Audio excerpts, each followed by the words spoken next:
Hello. Oh no, a chunk of me is missing again. Give me a second. Okay, nope, still missing. Let's see. 1920. There we go. Now there's all of me. Okay. Mic is good. Let me just unmute the game. There we go. Right. Hopefully, I don't overheat in my room and pass away from a heat stroke.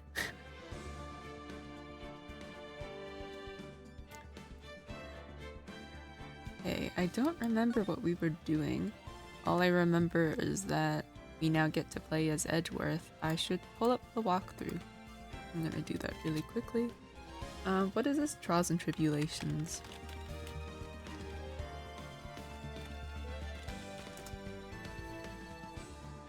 Let's see. Ow!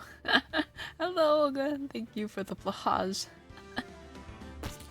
I don't remember where. I think we were on the investigation. You smacked me and then head pat me. Thank you. Alright, I think we are. I think we're still on the investigation, so that's where I'm gonna leave myself off of. How are you doing today? Let's see. Okay. I think it was this one. Yes, okay, this is the latest save.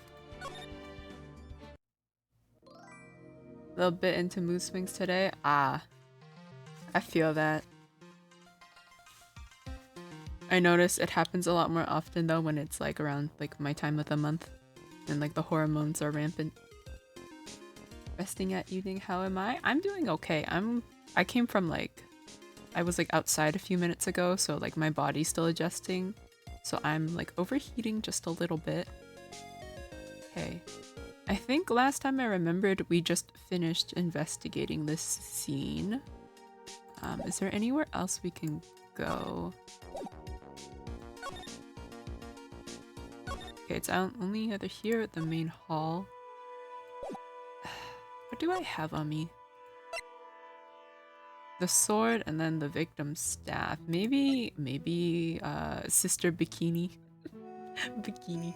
Maybe Sister Bikini will know something. Oh no. Oh, there it is. They don't fall perfectly on my head.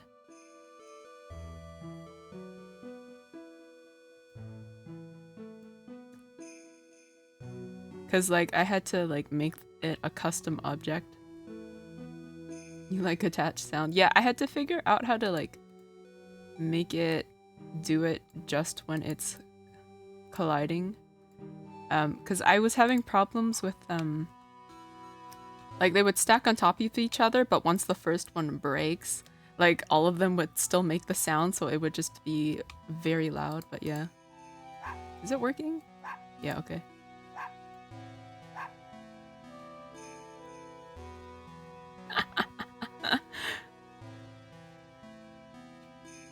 But yeah, I haven't figured out a way to have them like fall uniformly on my head. But that's okay, I'll take what I can get.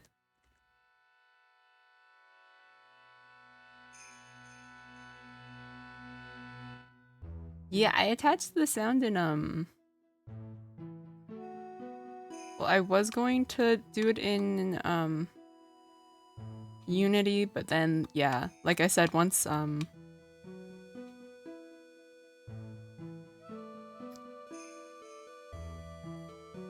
direction of throws exists, I remember. Oh, I'll have to look into that. Because what was it otherwise if you stack a whole bunch? Hold on, I'll just wait for them to break.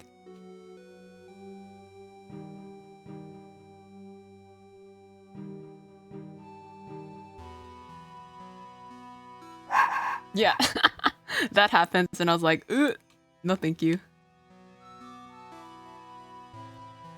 So I had to go and set up some parameters. It was funny. Thank you. Maybe I'll keep it. I don't know how I feel. But for now, I have it. They only make the noise when they hit each other the first time.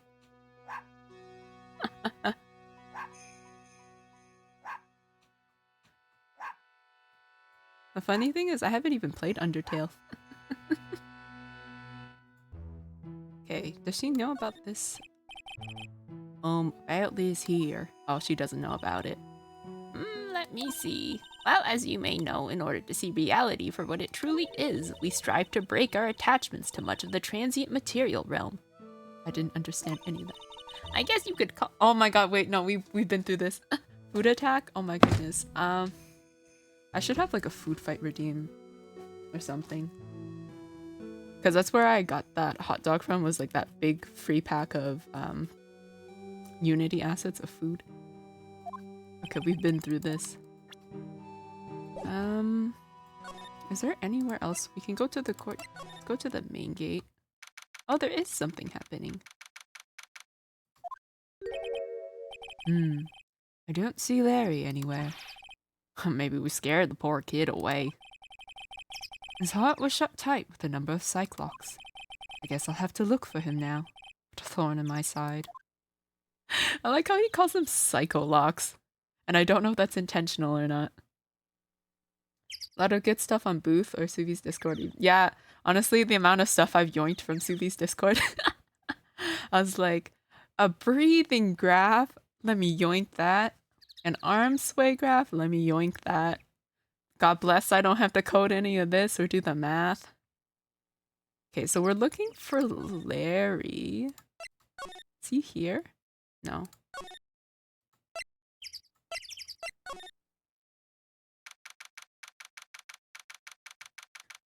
No shame in this. I mean, it's already main creators are sharing it. Yeah, that's true. Ah, Mr. Edgeworth. I came back because I need to ask you a few more questions if you don't mind. But I've already told you everything that I— Iris, please, remember. I'm on your side. You can tell me anything. Yes. Thank you. Oh, we can ask her about the inner temple. No need to invent stuff from zero if it was already made. That's so true.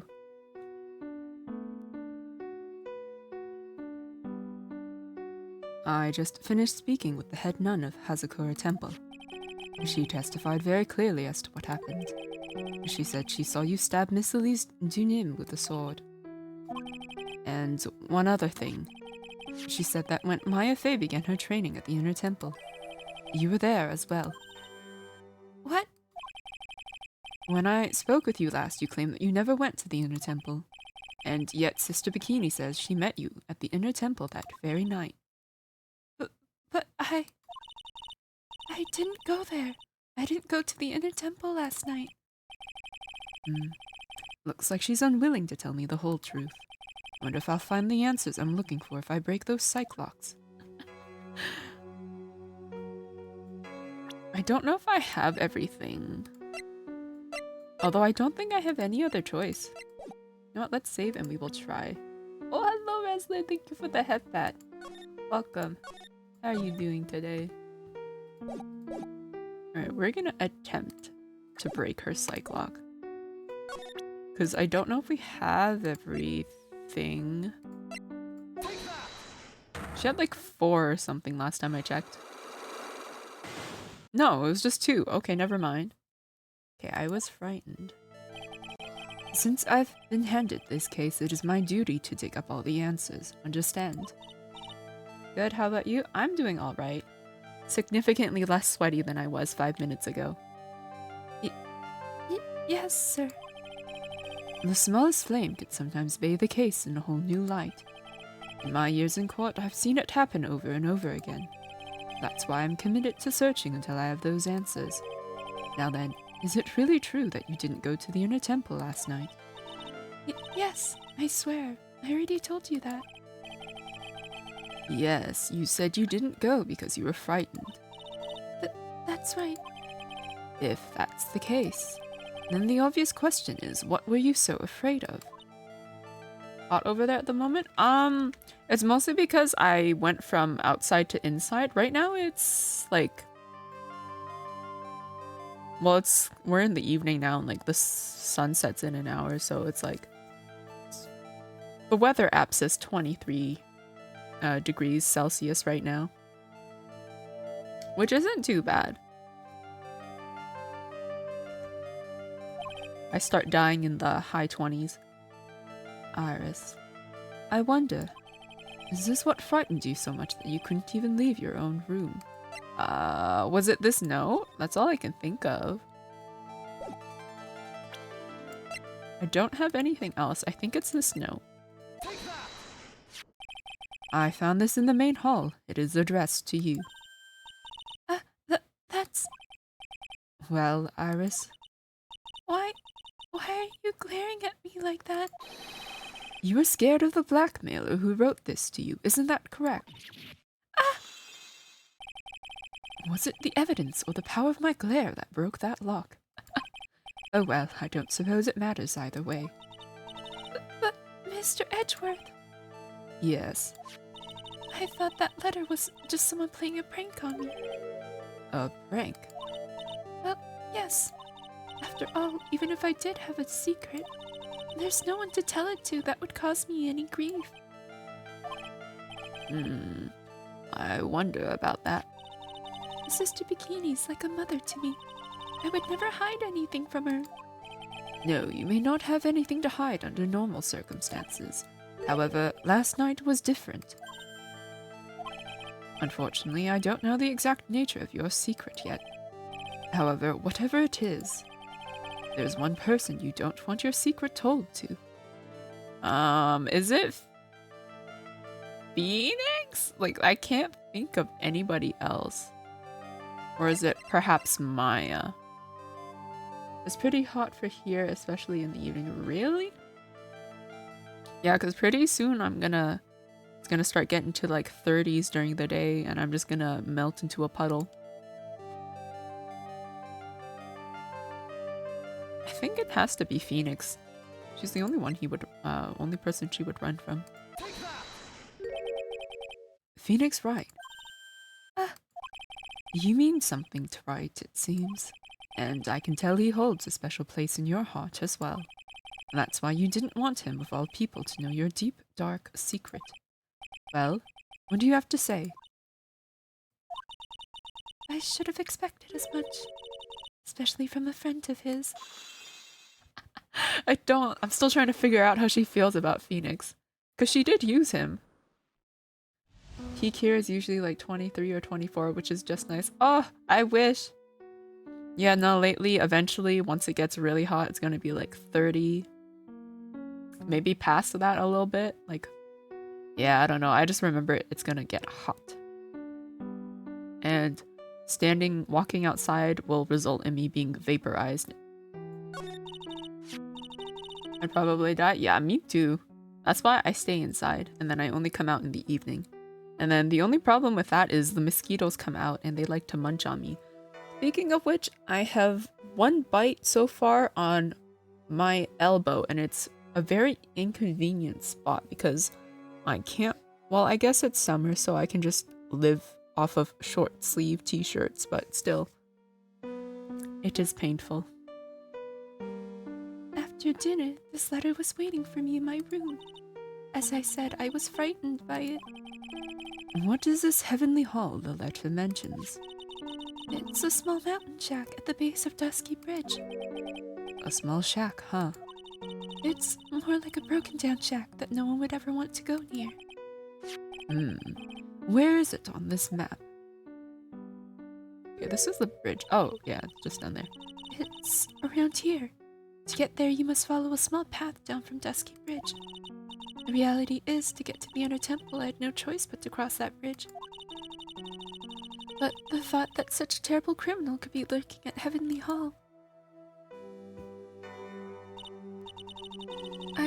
I was so scared by the whole affair that I didn't even want to think about it. Did you have a look at the remaster of these games releasing next year? Yes, I'm very excited. That's why I've decided to wait until that comes out to play those games specifically. There's still a couple of like spin-offs that I'm probably just gonna buy off the Google store and then emulate. Cause yeah, I don't think they're gonna remaster those anytime soon.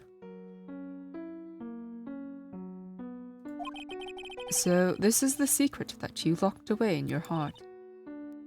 Yes. Looks as though I may have to visit this heavenly hall now. Maybe I'll find some sign of our mystery blackmailer. In any case, you still claim to have never left your room last night. Yes, that's exactly right. Okay. Her testimony was added. The trial starts tomorrow. I promise you, I will win. I'm going to win so that you and Phoenix Wright can see each other again. Oh! You know what? That is a very cute reason.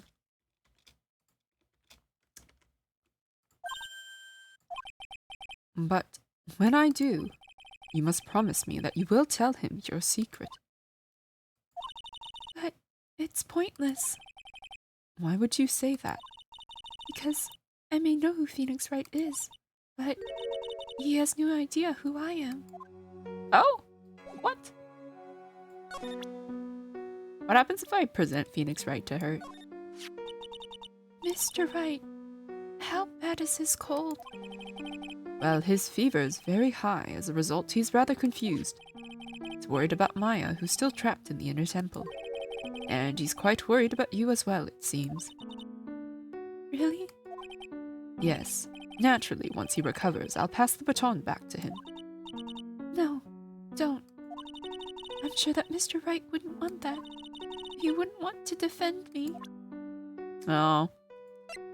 I don't know how I feel about her little pity train right now. Alright, does she have anything to say about Bikini? I'd like to ask you about Sister Bikini, the head of the Hazakura Temple.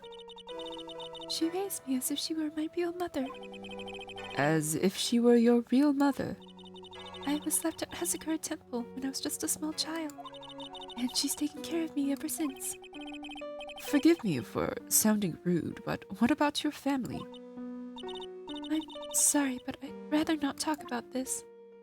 Okay, what if I show herself? You want to know about me? There's not much to tell, I'm afraid. Just let me get one thing straight. You were raised at Hazakura Temple, correct? And yet somehow you seem to know Wright. So you two must have crossed paths somewhere. No, Mr. Edgeworth, whomever it was. It couldn't have been me. What is that supposed to mean? There's not some weird possession thing going on, is there? Because, like, this could go so many different directions. Because I could see this going in many different directions. Well. Oh, does she have anything to say about little Larry? Oh, that's Mr. Laurice. He's a very sincere, hardworking person.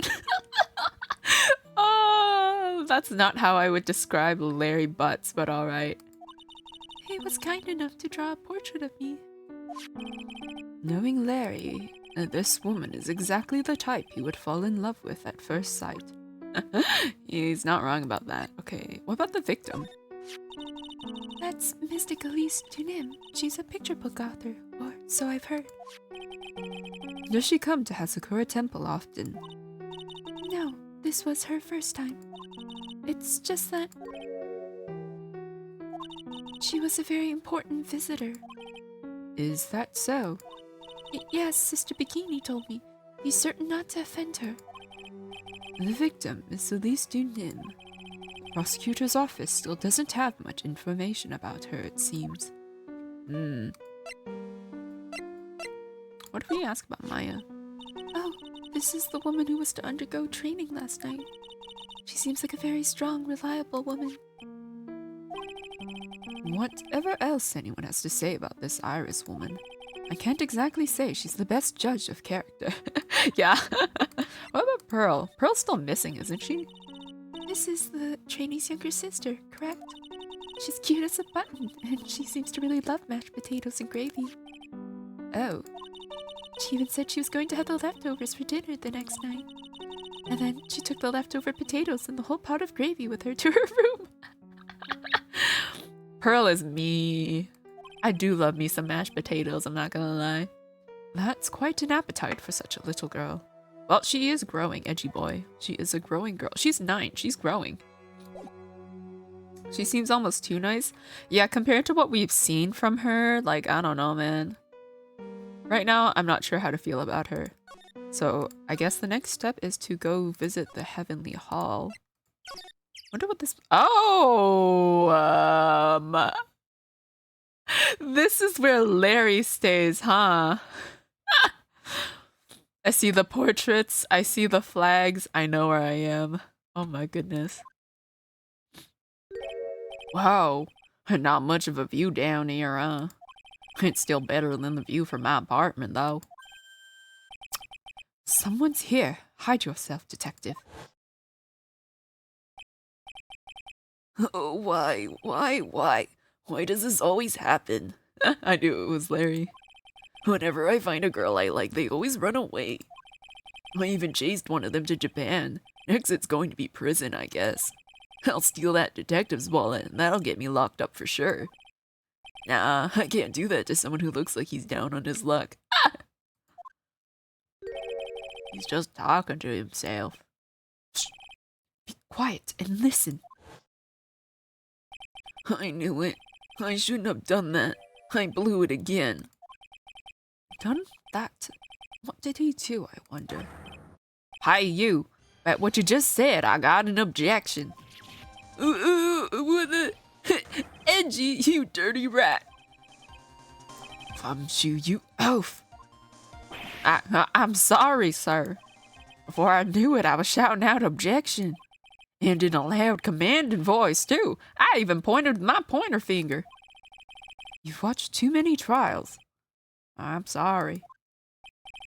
Okay, Larry, the jig is up. What have you got to say for yourself? Okay. What is this little shack, anyway? Well, I just discovered it myself yesterday. And why were you down here in the first place? Come on. I'm an artist. I was looking for a good place to sketch. This is a great little place. It's, artistic. It's quiet, it's cold, it's got no power, and it looks like it's about to collapse. Sounds a lot like my apartment there, pal. No gumshoe. One thing's for sure, no one is likely to show up and disturb you here. So can I get you something to drink? Some hot water, maybe? Where would you get hot water from, Larry? Well, I guess maybe there could be a stove inside. It's getting all buddy-buddy on us, sir. Alright, let's ask about Iris. Listen to me, Edgy. You've gotta do this. You've gotta save Iris. Why are you so sure she's innocent? Because she's cute. Watch your mouth. Anyway, I've made up my mind about it. I'm going to marry that girl.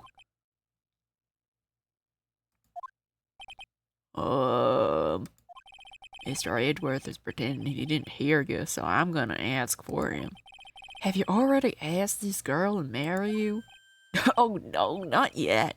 But I can tell how she feels by the look in her eyes. She's got this I really want this man to carry me over the threshold look. I'm sure Nick would be surprised. He never imagined that I could marry such a beautiful girl like that. Something tells me he would be shocked indeed. That's why I didn't want her to do anything dangerous. I mean, what am I gonna do if she gets hurt? What is this guy trying to say? He lost me about a mile back. If you really want to know the answer to that, we're going to have to drag him onto the witness stand. Oh man, Larry butts back on the witness stand.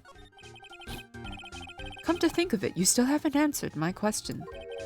Where were you and what were you doing last night? Oh man, don't you have anything else to talk about? With that kind of attitude, you'll never be a ladies' man like me. Okay, chill out with those scary eyes. I got it. If you really want to know, last night, I saw something incredible. Something incredible? Oh? How many? 3 bad boys, alright. Yeah, but let's not talk about that now. Let's talk about the good old days, what do you say? Come on, I'll pour you a nice cup of hot water. Why hasn't he realized that I absolutely despise talking about the good old days, especially with him? Alright, I don't... Oh, well, would he recognize the staff? That's the staff that Miss Elise was always carrying. Miss Elise? Why? Huh? What is it, Larry? There's something missing from the staff. There's something missing. I guess he's not gonna tell me what's missing. Oh, can I ask? Nope, okay.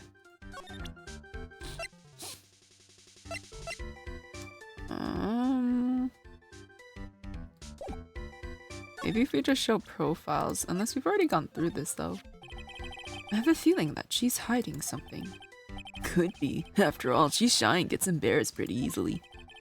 I don't think that has anything to do with it. Why not? Look, I know all about this kind of thing. Come on, Edgy, you were a guy once. Lots of girls are like Iris. You know I'm right. Well, you most certainly seem to have convinced yourself. Man, I love shy girls like her. It's just so cute. You know what I mean? Still doesn't listen to others, I see. I guess some people just never change. I think we've gone through that. Well, maybe if I just look at the... Okay, well, he clearly drew these. Is this supposed to be some little, like, Love Shack thing? Well, that's a horrible graffiti problem you've got there, pal. You don't know anything, Detective. This is art. It's an expression of my bittersweet love for Iris. Larry, do you know what the difference between graffiti and true art is? It's how the artist himself defines it, right? I should have seen that one coming. Well, if that's the case, then all of my lunchboxes are masterpieces too, pal. Okay, I can't... Oh, I can look at the sign. And the straw roof is totally covered with freshly fallen powdery snow. Wow, makes a nice image, doesn't it? I always did like the rustic look. Heavenly Hall. I suppose it's an appropriate name in some sense. You got that right. Look at that bridge up there. This place has to be heaven. Because that thing is hell. You would do well to remember, Larry, that this is a sacred place to some people.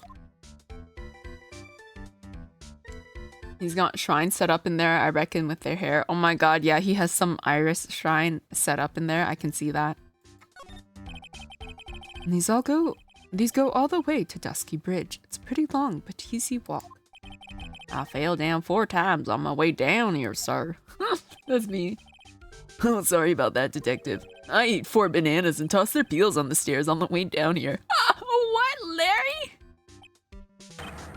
What? So that's what I was slipping on. Be careful on the way back. Those deadly banana peels are still out there. That's a real important piece of information right there, Mr. Edgeworth. That's so funny. It's a little far, but I have a pretty clear view of Dusky Bridge from here. I still can't believe it. Oh, really? What is it, Larry? Huh? Oh, nothing. It's nothing. Sounds pretty suspicious to me. Something about that statement smells. And you know what they say. When something smells, it's usually the butts. This is the Eagle River, sir. It runs pretty fast, so it doesn't ice over, even in the winter. If it had iced over, Wright would have been in some serious trouble. You're right about that. He would have landed on the ice and slid downstream to who knows where. Not exactly what I meant, but alright. Well, he would have either, like, broken a lot of stuff on the ice, or he would have gotten trapped underneath, right?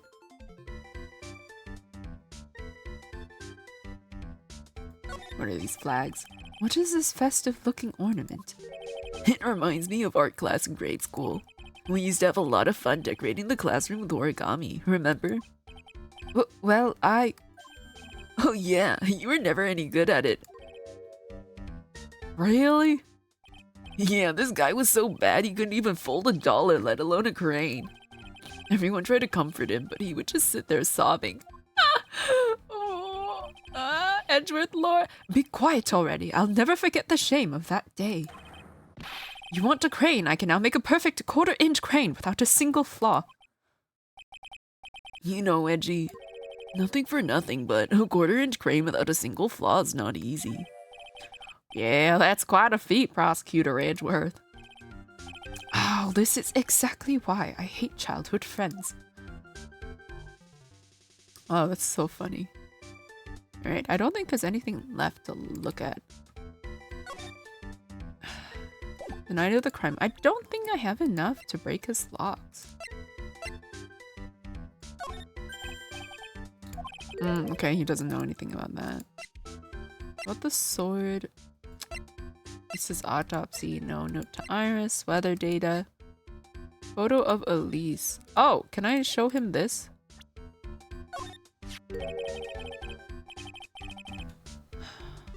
No, I think we've already read through this. Yeah.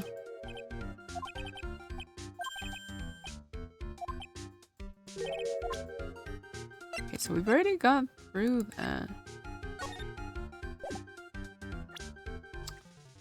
Maybe I should just attempt to break his locks anyway. Okay, yeah. Alright.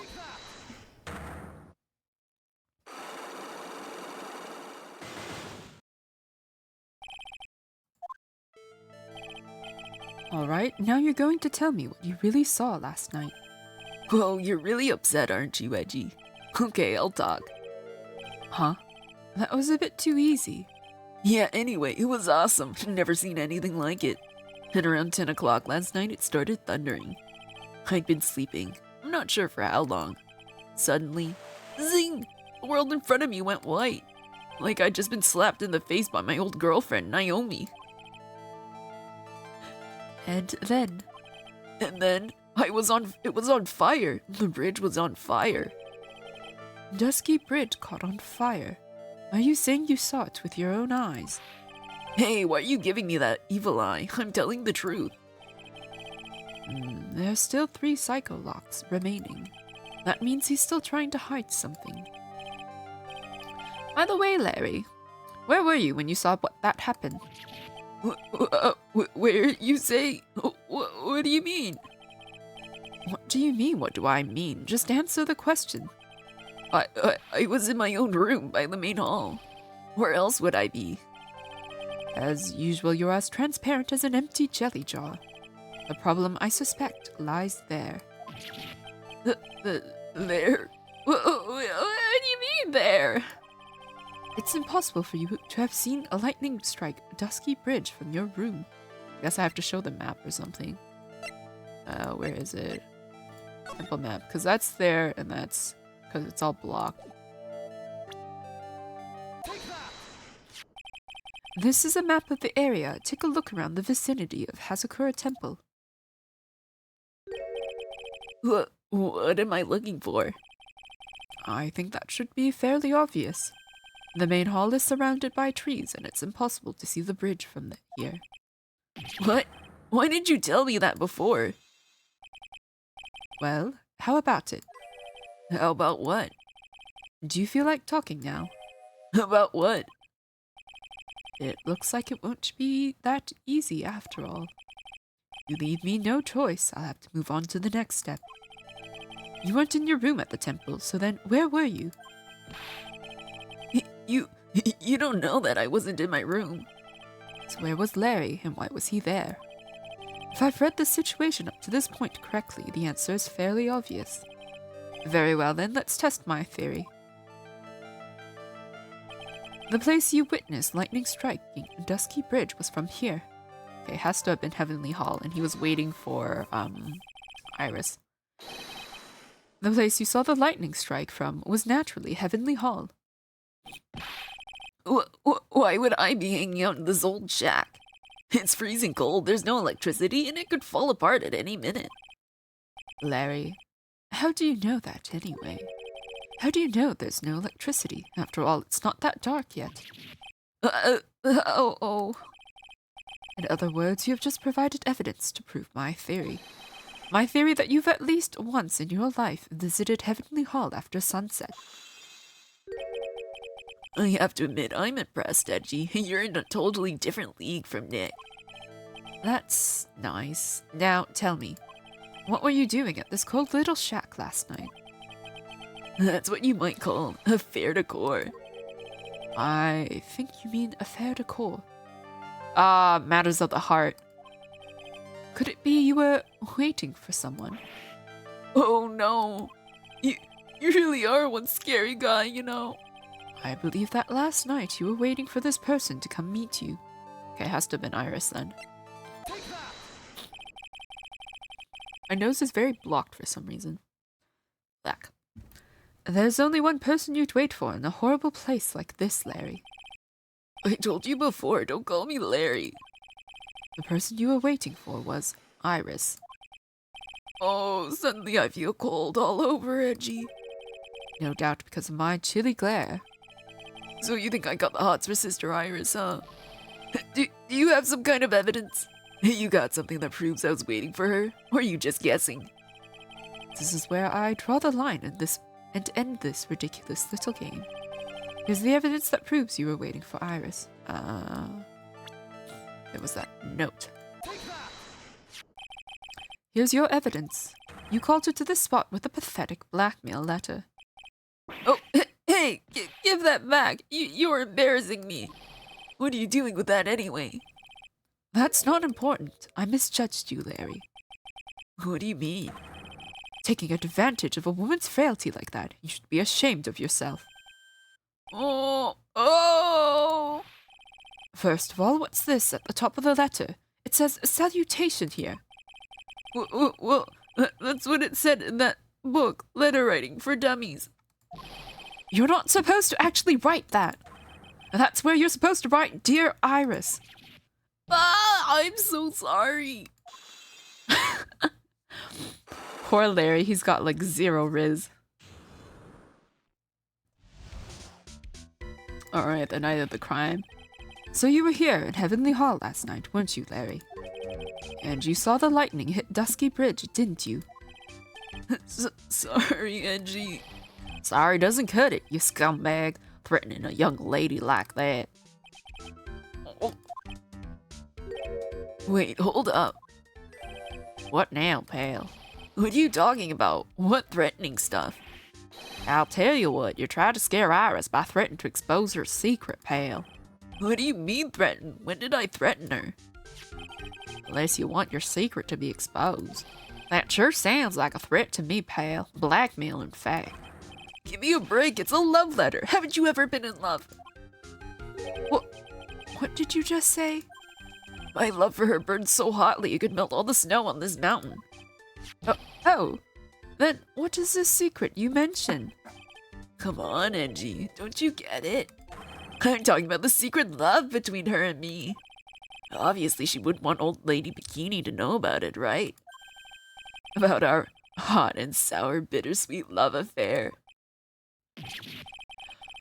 All right, then why did you send a love letter in a business-like manila envelope? Give me a break, it's not my fault. I didn't have any other envelopes. Sheesh. Why were you so quick to apologize, pal? It's 'cause Edgy gave me that scary look of his. What's wrong, Edgy? Why are you so quiet all of a sudden? That's it? That's what all those huge locks were about? I don't understand why you were so defensive. Well, I don't know either. I guess the thing is, you shouldn't expect too much from a guy like me. Okay. Hey, come on, don't let it get you down. Mr. Edgeworth, this guy's still hiding something, I know it. What do you mean, detective? Don't forget what this guy said just a minute ago. If you really want to know, last night, I saw something incredible. He's right. Larry? What? You're looking at me like a hungry dog that just found a bone. What was this something incredible you saw last night? You're going to tell me, Larry, one way or another? I already told you, didn't I? I saw lightning strike Dusky Bridge. Yes, and I believe it was an incredible sight you saw. But now that I think about it, something doesn't quite ring true. What doesn't? That's all there is to your story. Your heart wouldn't have had all those thoughts. Therefore, Larry, I do believe you saw something last night. Something more incredible than lightning. What? When? Where? Why? How? Hey, what do you think you're doing? If you hide anything from Mr. Edgeworth, I'll arrest you on the spot, pal. Oh! More locks? How many? Holy Jesus, 5? No! Well, what's wrong, sir? Does this mean I have to do it all over again? Why are you glaring at me like I'm next to be... Why are you glaring at me like I'm next to be hit by a bolt of lightning? I've just about had it with this Harlequin. I really want to drag the truth out of him. I'll just have to drag him to the witness stand. Oh, is that it? Is that the end? Okay. On to the trial, I guess.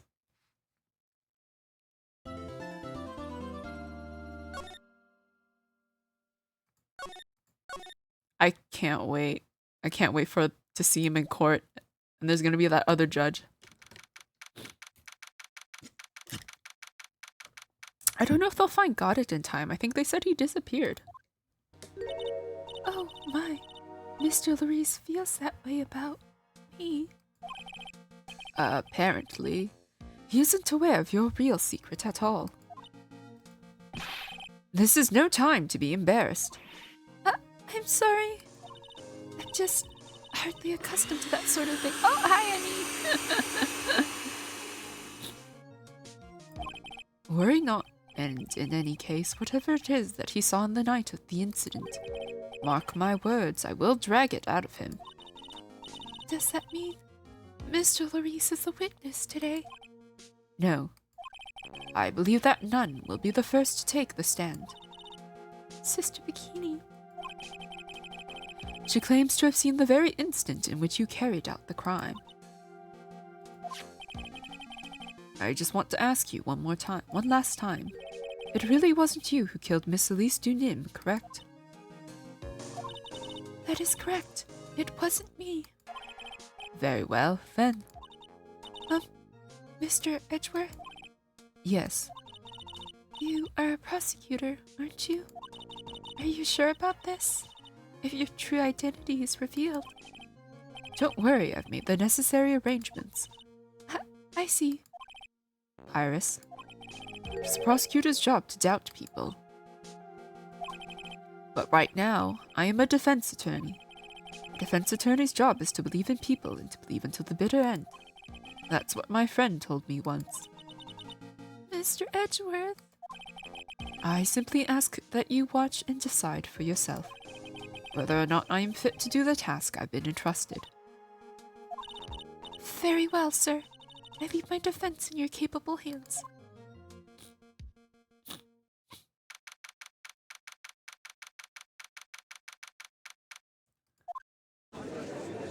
Oh my god, it's the Canadian man. Court is now in session for the trial of Sister Iris of Hazakura Temple. I wonder if he'll remember her. The defense is ready, Your Honor. The defense does indeed appear to be ready. However, the same cannot be said for the prosecution in this case. Indeed. I'm not sure I like such a blatant waste of this court's time. An empty prosecutor's chair can only mean that the prosecutor has no confidence in their ability to prove their case. It would seem this case is already over before it had a chance to begin. I am ready to announce my verdict at this time. This court finds the defendant. No! Oh my god! Oh my god, it's Franziska!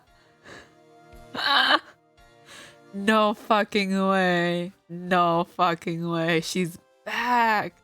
Oh my god. Okay, I did not predict this. The prosecution stands ready. And you are? Franziska von Karma, prosecuting prodigy. Von Karma, you say?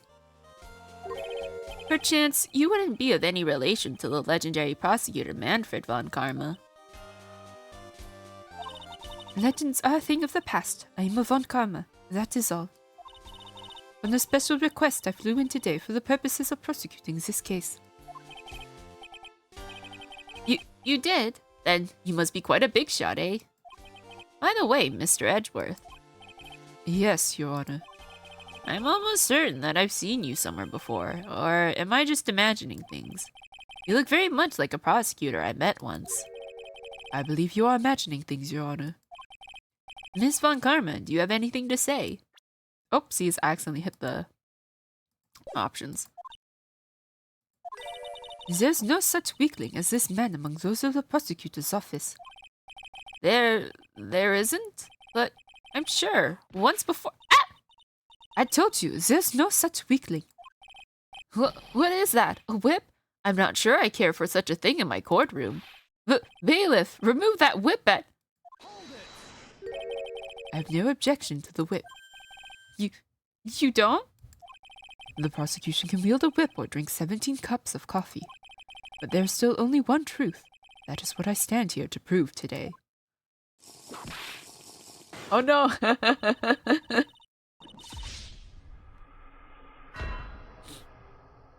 I'm told that it just tastes like vanilla. Like the Grim Shake, it doesn't taste like anything special. They probably just took like a normal like milkshake and then just dyed it purple. This promises to be interesting, Miles Edgeworth. I'd expected to face Phoenix Wright here today. But looking at you now, maybe this is what I have been waiting for all this time. Miles Edgeworth, I will not allow this chance to crush you slip through my fingers. I see you brought your flair for the histrionic. Allow me to add to the things I'm not sure about. People acting bizarrely in my court. Ah! The stage is set. Now please continue with the proceedings, Your Honor. Very well, Miss von Karma. Please give me an outline of this case. With as little whipping as possible. The murder victim is the famed picture book author, Miss Elise Dunim. Her body was found in the Hazakura Temple courtyard. She had been stabbed through the torso by a ceremonial sword from a golden statue. The sword in this picture is the weapon in question, correct? Very well. The court accepts this photo of the crime scene. There's no mistake. This was the doing of Sister Iris. After all, there's a witness to her crime. Very well. Please bring this witness to the stand. And so it begins. My first and last trial as a defense attorney.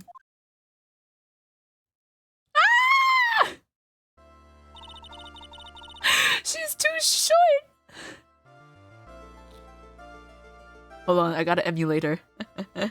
Witness, state your name and occupation, please. Hold on there. I'm not sure about being not sure if I care for this at all. Witness, please stand up nice and straight.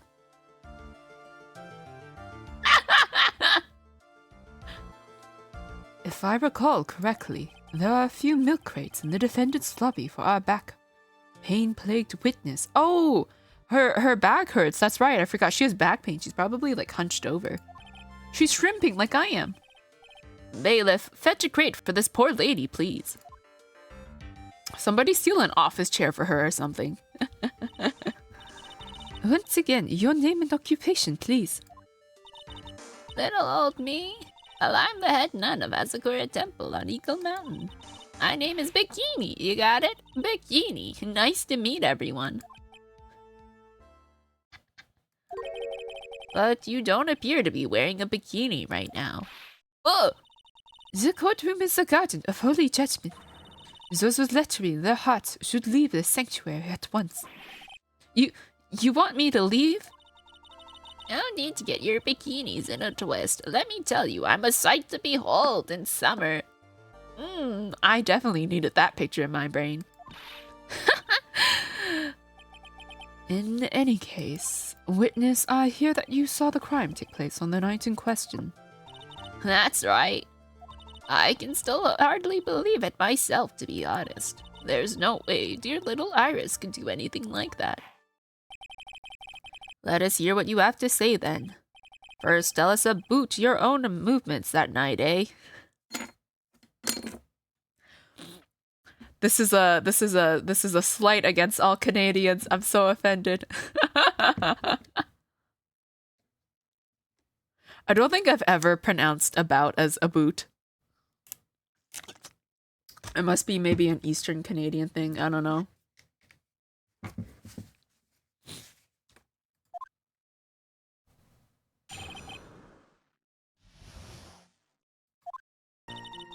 That night I was helping an acolyte with her training in the inner temple, but, well, as you can see, my back stacked up violently. Damn. Just like randomly while she's walking, her back just snaps in half. So I left Iris to help the acolyte and returned to Asakura Temple. There's no bath at the inner temple, you see, and I needed a long, hot soak. It was after I'd finished, just as I was heading back. That's when I saw it.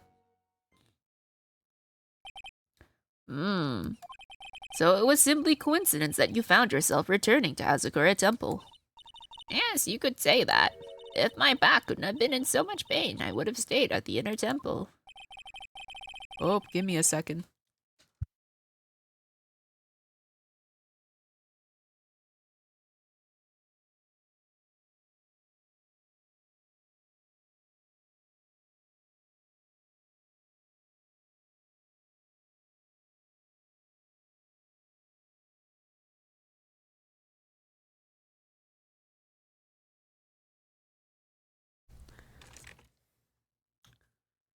My sister's car battery died and they needed my keys to use my car to jumpstart it.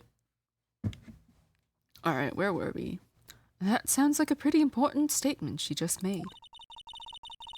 There's only one problem with this testimony that I can see. And you're not about to fall at the first hurdle now, are you, Miles Edgeworth? Mr. Edgeworth, please begin your cross-examination. Alright, the night of the murder. I think we can press on everything. Let's just save here. We have ads in like 5 minutes. Alright, let's press. What is this inner temple? Well, see, conversing with the spirits is what we train people to do, right? We'll be the ones asking you all the questions, madam. In order to do that, a place strong in spiritual power is required. There's a small temple across Dusky Bridge called the Inner Temple. Acolytes must spend an entire night there to undergo intense training. And how exactly do you help with this process? It is all quite exacting. It can't be performed without an unsupervising. Like a tutor, watching to make sure a spoiled child studies. A tutor with a whip in your case. If that is the case, then why did you return to Asakura Temple where the murder took place? Okay, her back like stacked up. Violently. That's right. It's no laughing matter, especially in winter. I can't hold anything heavier than a knife and fork during the cold months. Oh, that sounds terrible. Just being alive is like strict training. On the night of the murder, was this fabulous back of yours hurting again? That's right, raging like a bull in a pig pen. I almost fainted once or twice. I just knew that unless I warmed it up, it was going to finally finish me off. Okay, so she left. You left Iris to help. With what? What do you think? The acolyte's training, of course. It was just past 10 p.m., so we were starting to enter the training exercises proper. Wasn't it your place to remain with the disciple? Well, the job is simply to watch over the acolytes so that they don't pass away. So that they don't... My job is just to watch them so they don't die. And just to confirm this point again, that night, you met Iris in the Inner Temple, correct? Yes, she's a gentle, honest girl. She's never once failed to follow my directions. The only possibility I can think of right now is that Sister Bikini is lying and she's the murderer. Because, like, who else could be the murderer, you know?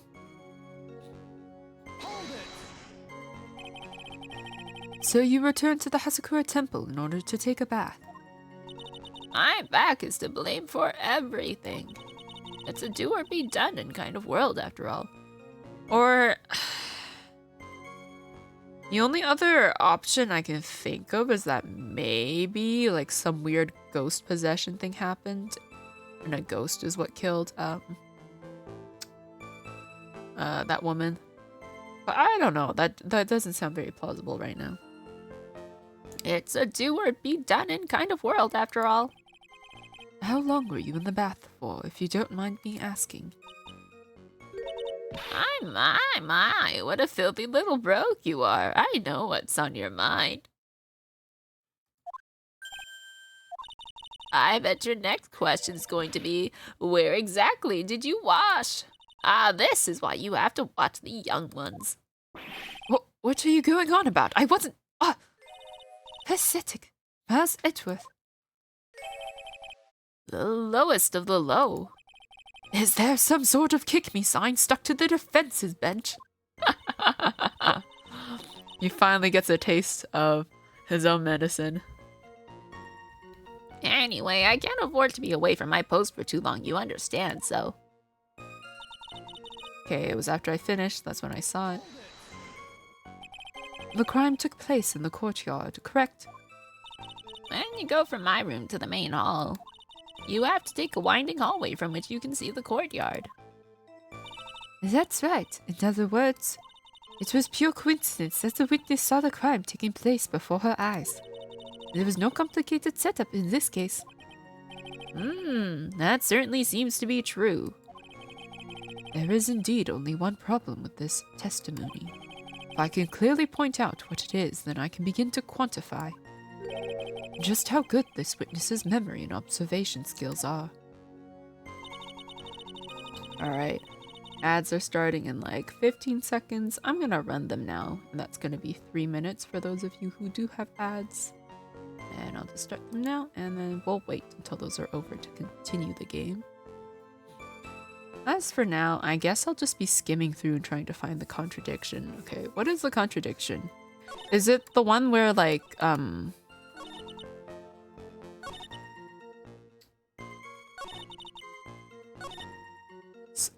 does it have to be...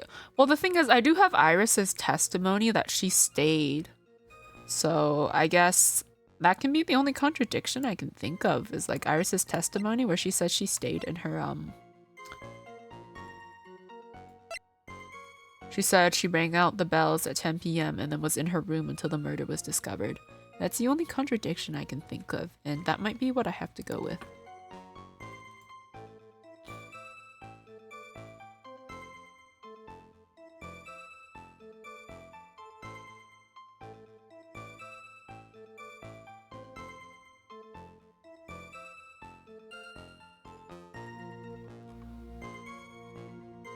Apparently that's not what I had to do. That's something else. Oh, no. That is what I'm supposed to do.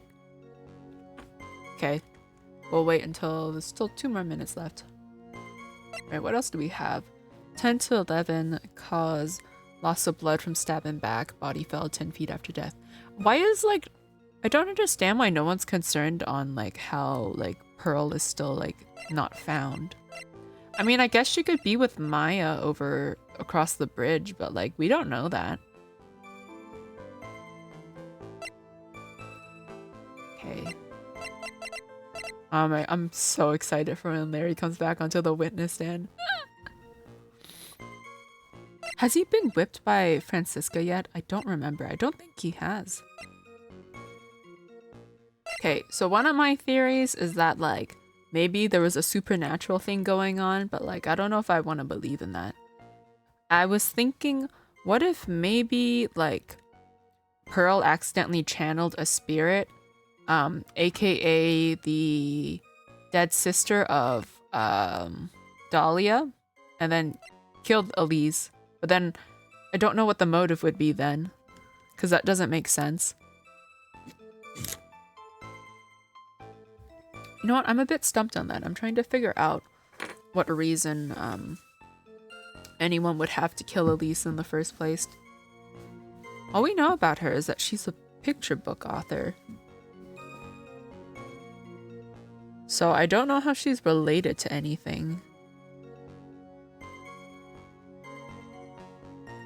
Alright, 15 seconds. We're almost there.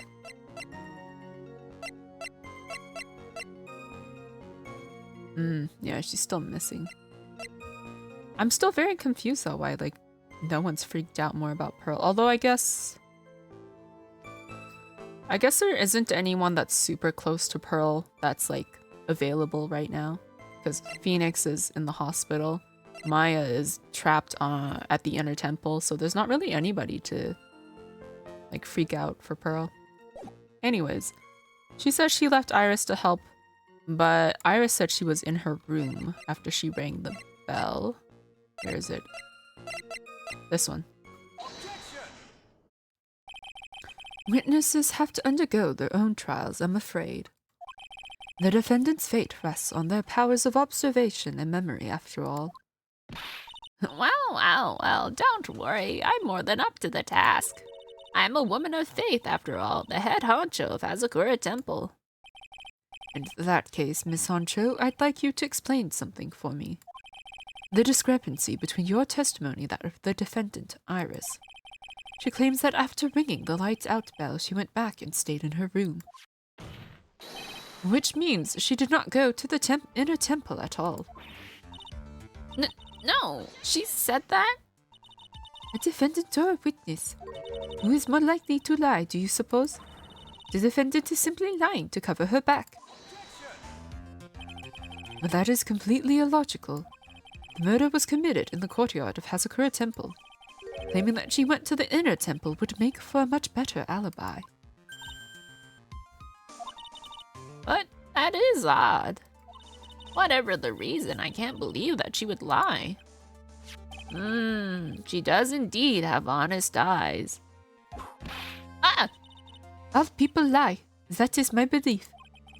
Why am I the only one being whipped in here? Because it brings me great joy to see. Anyway, neither the witness nor the defendant have any reason to lie. Which means you must call your memory into question. Dear, you're older than me and yet you want to play that game, do you? She just got a lot more scary. Well, that isn't exactly what My memory is perfect, crystal clear, especially in winter. Then I suppose it's too early to end this cross-examination, eh? Mr. Edgeworth, if you are going to question the memory of this witness, you will need to show me a more decisive piece of evidence. Understood, Your Honor. I was naive to think that alone would do the trick. Then please add your comments about Iris to the testimony. I hate this so much. What is he gonna do next? Drink maple syrup from the bottle? And let us return to the cross-examination. Okay. That night I was helping an acolyte with her. Is this new? Back like static clip. Iris came to the inner temple. She was dressed exactly as she had been at dinner. There's no bath at the inner temple. Okay, well the only statement that's changed is this. Iris came to the inner temple. She was dressed exactly as she had been at dinner. What do I have? Her hood? Received before the lights out bell the night of the crime. Protects from evil spirits. Received before the lights out. So this was right after dinner, before the bell was rung. So she couldn't have been dressed exactly as she had been at dinner. Witness, let's get one thing straight. The defendant who you claim to have met. She was wearing this demon warding hood, correct? Of course. That is a very important piece of clothing, I'll have you know. I can't do her laugh. What is her laugh supposed to be? Wait a minute. Hold it right there. Why do you have that? That's the question of the day now, isn't it, Miss Von Karma? I'll have you know that this hood was given to someone as a gift that night, before the lights out bell was rung. What? You know where I'm going with this, don't you?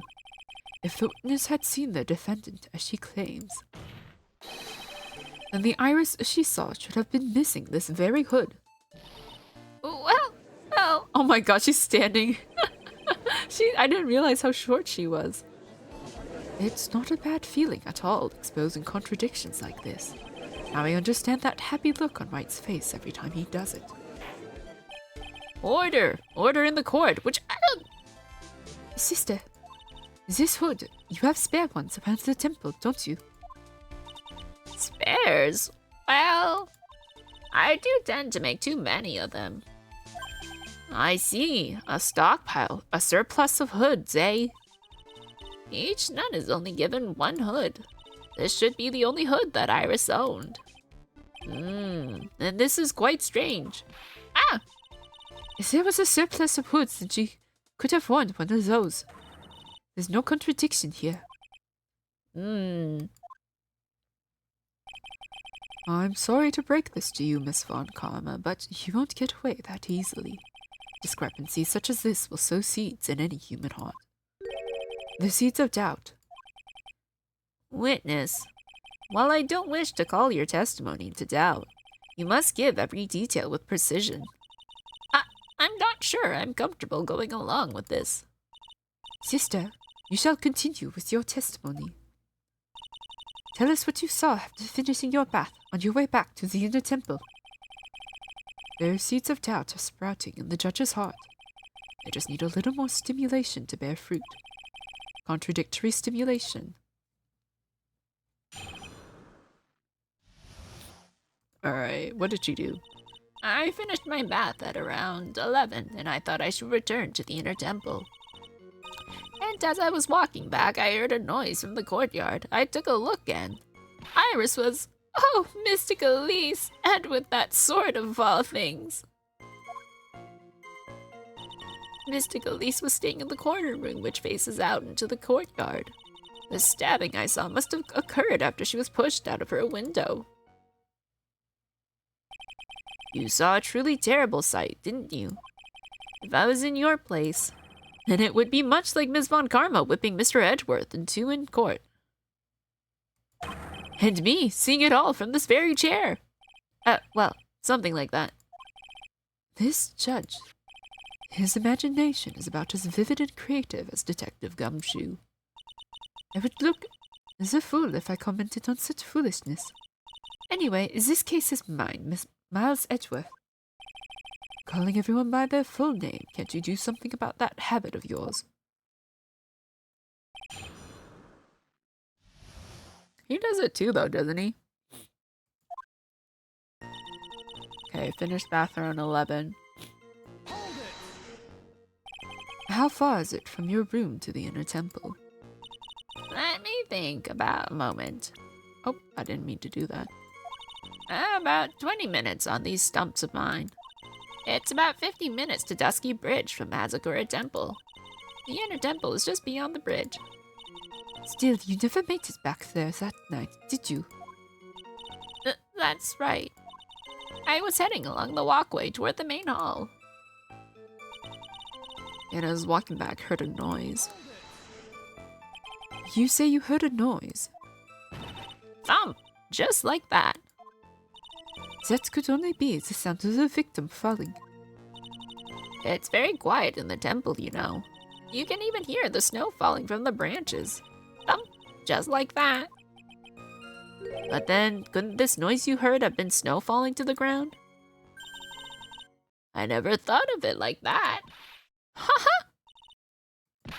What? The next one to laugh gets a whipping. Well, whatever the source of the sound, I looked over at the courtyard and... Iris, okay. This is the second time that the witness has testified to seeing the defendant. But some doubt remains in these claims. Hey, just what does that mean? Just because you're a good-looking young man doesn't give you the right to... The murderer who stabbed the victim with the sword. Sister Bikini, try to recall exactly who it was you saw as clearly as you can. Well, you're a handsome young man, so I'll forgive you. Oh, now that you mention it, there was something awfully strange about her. Something that has been bugging me all this time. Please don't keep us in suspense. Her hood! Her hood. That's right, it's coming back to me. Iris, she wasn't wearing her hood. I thought something was out of place, but it all makes sense now, doesn't it? After all, she'd given that hood away to someone, right? Ha! You dug your own grave, Miles Edgeworth. What do you say, Mr. Edgeworth? Is this testimony important? Well, it's always important. This may initially appear to put me at a disadvantage, but I can't see any other leads at the moment. Your Honor, I would like these new statements to be added to the testimony. Miles Edgeworth, if you want to hang yourself, you need only to ask. I'll gladly lend you my whip. Witness, add that statement to your testimony. No problem. Okay, Iris didn't have her hood on. You are sure about that? Yes, after all, we always wear the same clothes. Ah, I don't mean because we're poor, you understand. It's our style. Yes, that's it. There's absolutely no need to explain yourself. Anyway, she looked different from normal, so that really stuck out. Like me holding a whippet puppy instead of my whip. At least then it might bite you and not someone else. Iris didn't have her hood on, I'm sure of it. Very well. Now, please tell us about the victim, eh? Do they have to keep doing that? Okay, Elise was staying in the corner room which faces the courtyard. The room the victim was staying in overlooked the courtyard, correct? Which means the victim's room was on the second floor. Oh no, Azakura Temple is a single-story building, but the mountain itself slopes downward, which elevates the main gate side of the temple and the guest rooms in the back to about the height of a two-story building. I see, and the victim was staying in one of these elevated rooms, correct? Yes, I should know. I'm the one who carried her things to her room, after all. Okay, stabbing I saw must have occurred after she was pushed out of her window. What makes you so sure of all of this? It's just like I told you earlier. I heard a noise from the courtyard, okay? Thump, just like that. You're one smart sister, I'll give you that. The autopsy report states that the victim's body was covered in bruises, indicating a fall from around 10 feet in height. It appears that the witness was not mistaken then. Yep, I'm more than just a pretty face, especially in winter. I'm a woman of faith, after all, the head honcho of Azakura Temple. There's only 2 of them working there. What's wrong, Miles Edgeworth? No snappy comeback, remark. It doesn't feel like she's lying. This is very powerful testimony, too. She claims to have seen the instant in which the defendant stabbed the victim. There are only 2 things I can believe in right now. My client Iris and my own abilities as a defense attorney. Okay, finish my bath around 11. When does the autopsy say she died again? Time 10 to 11. Cause loss of blood from stabbing back. Body fell 10 feet after death. Okay, this is she fell after she died. That's what the contradiction is, right? Must have occurred after she was okay, let me save. I'm pretty sure that file states that she fell after she was stabbed.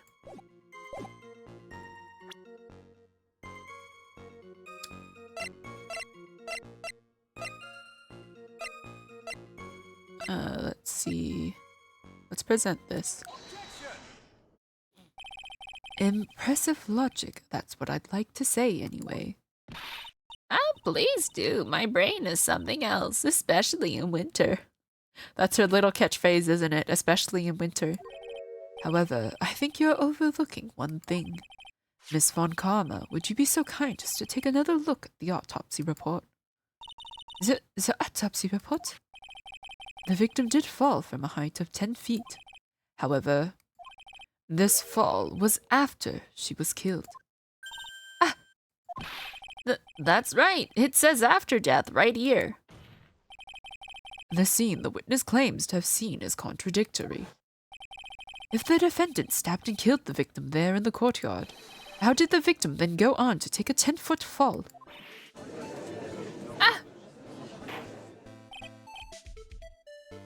Order! Order! The victim was killed and then fell. If that is the case, then the victim must have been killed in her room. Don't you agree? That is the logical conclusion. Yes, that's right. The victim must have been stabbed by the defendant in her own room. And she was then thrown out of her window down into the courtyard below. Were there any signs of a struggle in Miss Nim's room? She was stabbed with a sword that would leave a blood stain, wouldn't you agree? Well, Miss Von Karma, was there any blood? Ow! No traces of blood were found in the victim's room. Your whip has just caused traces of blood to be found on my glorious playoff beard. I promise Canadians aren't all about A's and hockey. I'm sure there's no need for me to go over this, as I'm sure your honor is well aware. When a stab wound produces the most blood. When it's pulled out? When it produces the most blood? Very little blood is actually lost at the moment of a blade's insertion. Do you want to talk about when the most blood would be lost from a body? That would be when the blade is removed. Indeed, with the weapon still in place, it acts like a lid on the wound. That's true. With the weapon still in the body, there wouldn't be much bleeding. A perfectly reasonable line of thinking. We have come to a conclusion then. The victim was thrown out of the window with the sword still in place. This removes all of the contradictions. But wouldn't that mean whoever she saw was trying to pull the sword out? I feel like maybe it was like Pearl who was panicking and pulled the sword out, and then that accidentally caused her to just bleed more, and then, she died. I don't know. We'll see. Order! Order! I must admit that this is a probable version of events. I'd expect no less from Franziska von Karma. She locates and takes control of every vital point. It seems that we need a clearer testimony from the witness. Remove all supposition on your part and tell us only the facts, please. Witness, please, remain standing on the crate. Don't go selling me short now. This is so funny. The weight of winter snow has bent me out of shape, especially my back and my mood. Sister, please, give us your testimony. I will give you a vigorous massage once we are finished here. With the whip. Oh boy, all right. I can just picture that though. I looked across at the scene. The sword was already in place. Thinking about it now, I didn't actually see her stab, Mystic Elise. I've never seen so much blood before. That's when I fainted. You can't blame me, can you? And when I awoke, Mystic Amy was stabbing Mystic Elise through the back.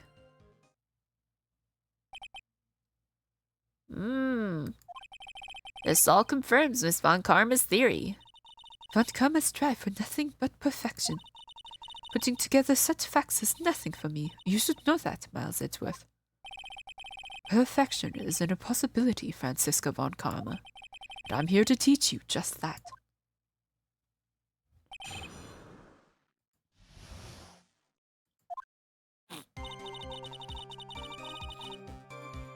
Okay, the sword was already in place. We'll press that.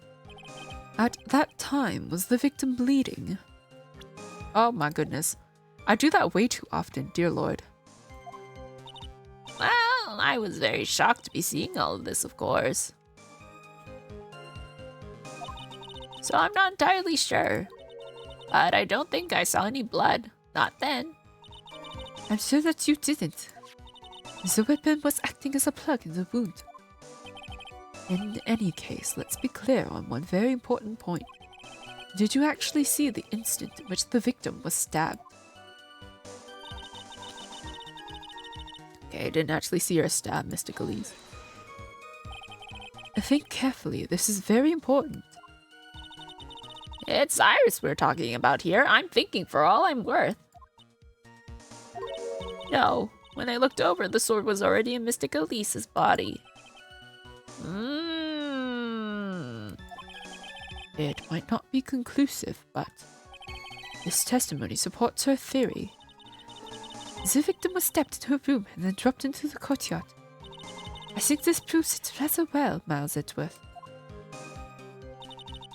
I've never seen so much blood before. So you're saying that you saw the victim's blood? That's right. Some of it had splattered onto Iris, too. When the defendant was arrested, she was meditating in her room, or meditating, and her blood-flecked clothing was neatly folded in the corner. What? Her clothes were blood-flecked as well. That seems quite conclusive to me. What should I do? Press the point further. Press further. Going back to your previous statement, you said that you saw little bleeding when the victim was stabbed. But now you say you saw the victim bleeding. Well, I say that what I saw is what I saw. Well, what did you see? Maybe I didn't see the poor woman getting stabbed, but I saw the girl pull the sword out of her, plain as day. Pulling the sword out? Well, it wasn't exactly pulling. It was more like it came out. Witness, you will add this statement to your testimony. Oh, was that important? More important than you can imagine.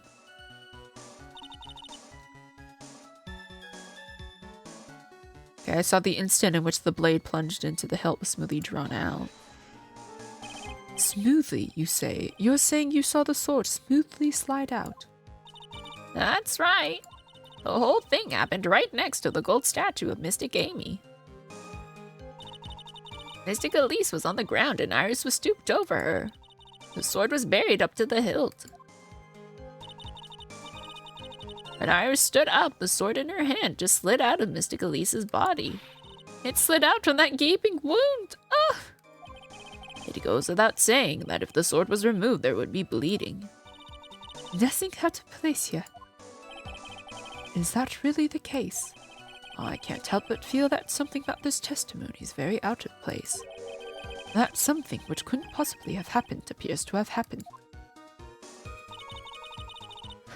I want to look at that sword one more time. What is worse? What would be worse, this going in or this coming out?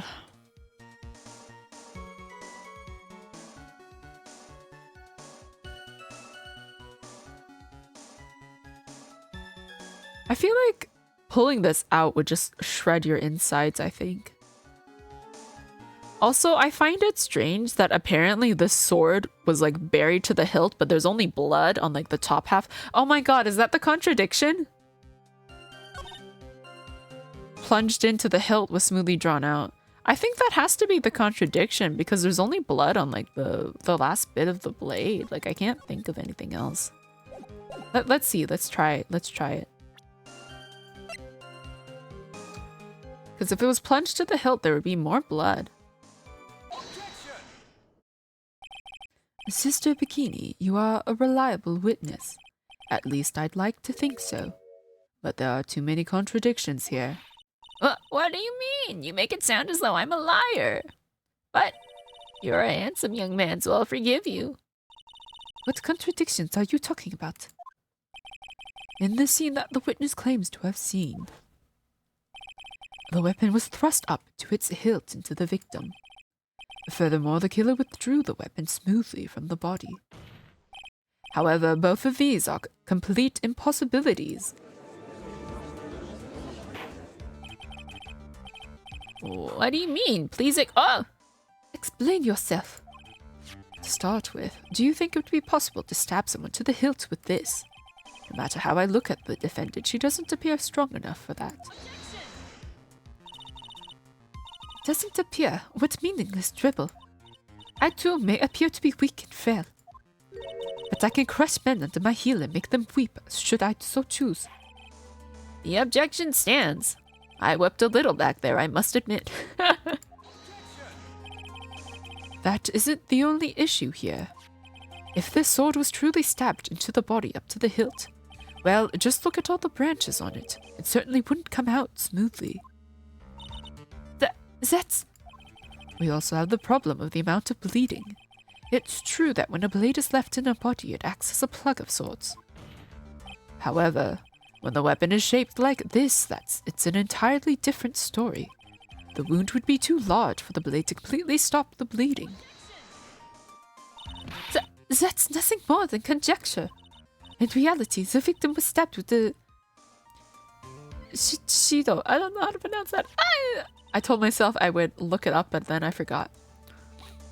Even the weapon of this nature, it may still sometimes slide out smoothly and may still sometimes stop the blood loss.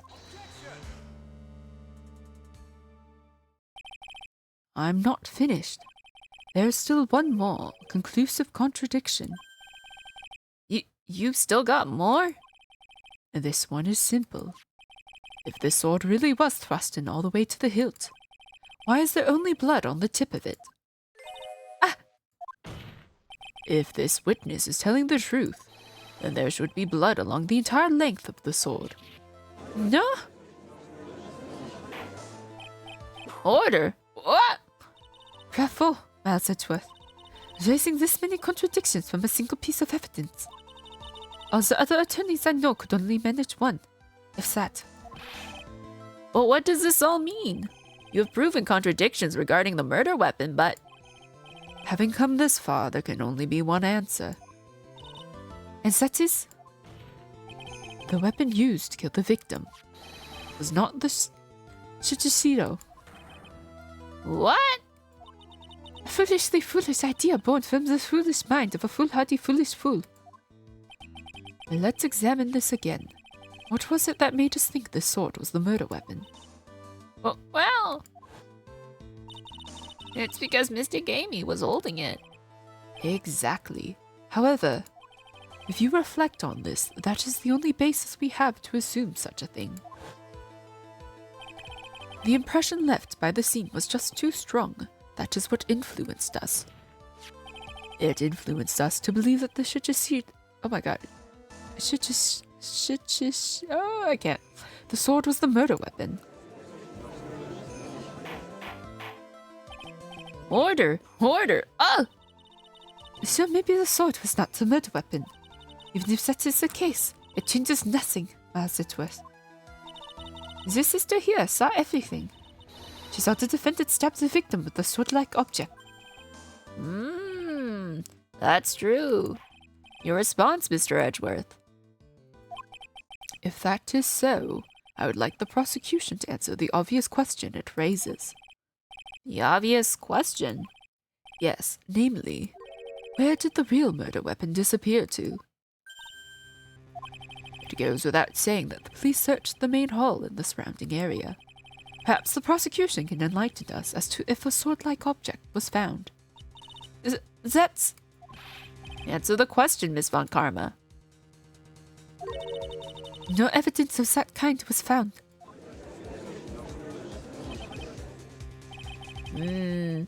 Another mystery to throw onto the pile. A trial without a murder weapon is a tricky beast. Excuse me, could I say something? I just remembered something, actually.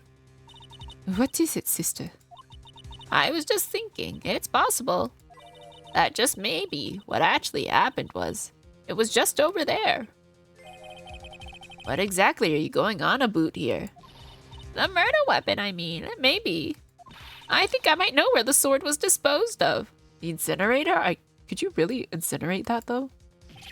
You what?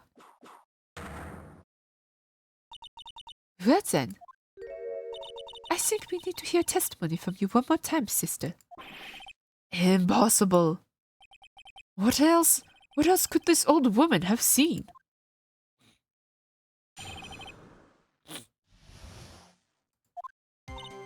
I saw the murder at around 11 p.m. And after asking that it be reported, I went out to the main gate. And there I saw tracks that indicated the snowmobile had been used. It takes 15 minutes to walk to Dusky Bridge, but less than 5 using one of those. Maybe they threw the weapon into Eagle River and came back while I was knocked out. Iris could have done that. She can drive a snowmobile after all. Witness, please tell us everything you know right away next time. Well, I'm not in the best of shape, what with my back and my age, you know. Quite. There were indeed snowmobile tracks in front of the main gate.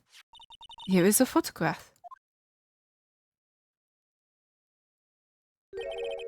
A snowmobile, eh? I see. Well, it certainly is an interesting theory. The tracks begin in front of Hazakura Temple and run all the way to Dusky Bridge. Okay. That solves your pesky little problem, yes? The Eagle River's current is quite swift, meaning that it doesn't freeze over in winter, making it the perfect place to dispose of the murder weapon. Did she really go to the river to dispose of the murder weapon? Mr. Edgeworth, your cross-examination, please. This is getting tricky. Okay, I saw the murder at 11. You're sure about the time? Yes, I was worried about it after all. Why was that? Because I have a strong sense of responsibility, especially at this time of year. The acolyte was being doused in freezing water at the time. I couldn't very well take it easy in the bath all night now, could I? So at 11, I decided to leave Hazakura Temple. Her estimation of the time seems reliable, at least. Could you imagine if this entire time until we rescue her, Maya is right now underneath freezing water? Please continue, sister. Okay, after asking that it being reported, I went out to the main gate. Oh, I meant to press. There we go. In that case, why didn't you use it yourself? You could have spared yourself some walking. I think I accidentally went to the next statement. There's a reason for that. Have you got a moment for me to explain? I think that's why the question was asked in the first place. It was about a month ago. I was driving my beloved little snowmobile, happy as can be. I'd fetched some water and was heading back when I went and crashed into a tree. The tree and my back both went crunch, just like that. Crunch. Crunch. I haven't been able to find the courage to ride anything since then. Anyway, the killer must have used it. Okay, I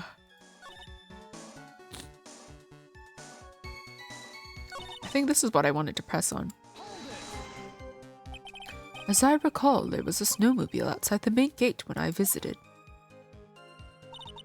That's it. That's the only one we have. It'll run no matter how much snow falls. Now you're certain the snowmobile was there at the main gate when you arrived. Yes, of course. It was parked in front of the gate. So she had already gone out, discarded the murder weapon, and returned by set time. I'm not sure if this is really relevant. What should I do? I press further. I need answers to every possible doubt. The snowmobile in question, was it still warm at that time? Huh? What do you mean? What do you mean? What do you mean, eh? What do you mean, Miles Edgeworth? I'm playing us to a slow crowd here. It goes without saying that using a snowmobile will heat its engine. If it was still warm, then it means it was recently used. Ah, I see. I never thought of that. That's right. I overlooked that too. Of course you did. Then answer the question, please, witness. I don't often go around touching hot engines. However, now that you mention it, there wasn't any snow on it. Snow? Yes, for some reason, only the snowmobile wasn't covered in snow. There wasn't any snow on it. Curses. It seems highly likely that the killer did use the snowmobile then, eh? How long does it take to get to Dusky Bridge by snowmobile? Okay, this one we pressed. So the next one, maybe they threw the weapon into Eagle River and came back while I was knocked out. Refresh our memory. How long were you knocked out for? Like I said, somewhere between 10 to 20 minutes. It's possible to get to the bridge and back in 10 minutes using the snowmobile. I have to concede that is more than enough time. Is that all you wish to concede, Miles Edgeworth? Iris could have done that. She can drive a snowmobile after all. While it would have been possible time-wise, one element remains out of place here. Oh, and what would this mystery element be? The killer's reasoning, Your Honor. Why did the killer do all of this? Why go to the Eagle River to dispose of the murder weapon when there are other methods? Too many unanswered questions. Your response, Miss Von Karma. Turn it to me for help with the slightest thing. Why don't you think for yourself once in a while, Your Honor? What? He's as over the top as always.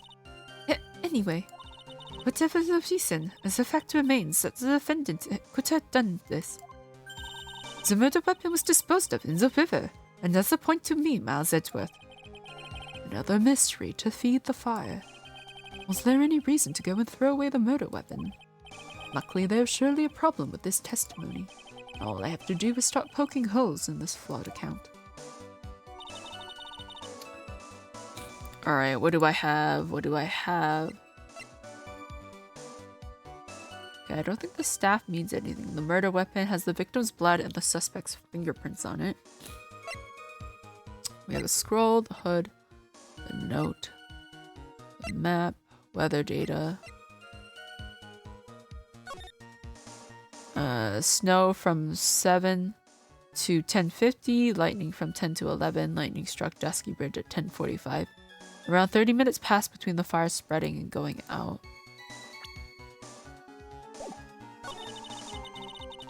So it snowed between 7 and 10. The snowmobile didn't have any snow on it.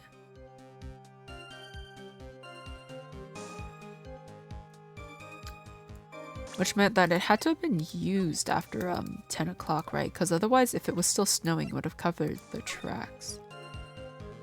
Snow from 7 to 10:50, so sometime after 10:50. So that still lines up.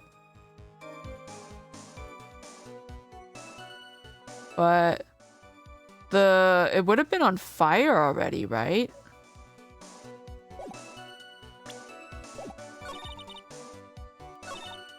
Threw the weapon and the Eagle River and came back. Well, I think this has to be the contradiction. I can't think of anything else. Because the bridge was already on fire.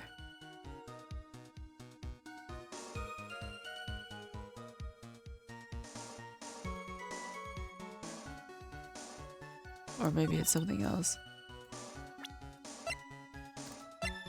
Come to think of it, I didn't look at this photo.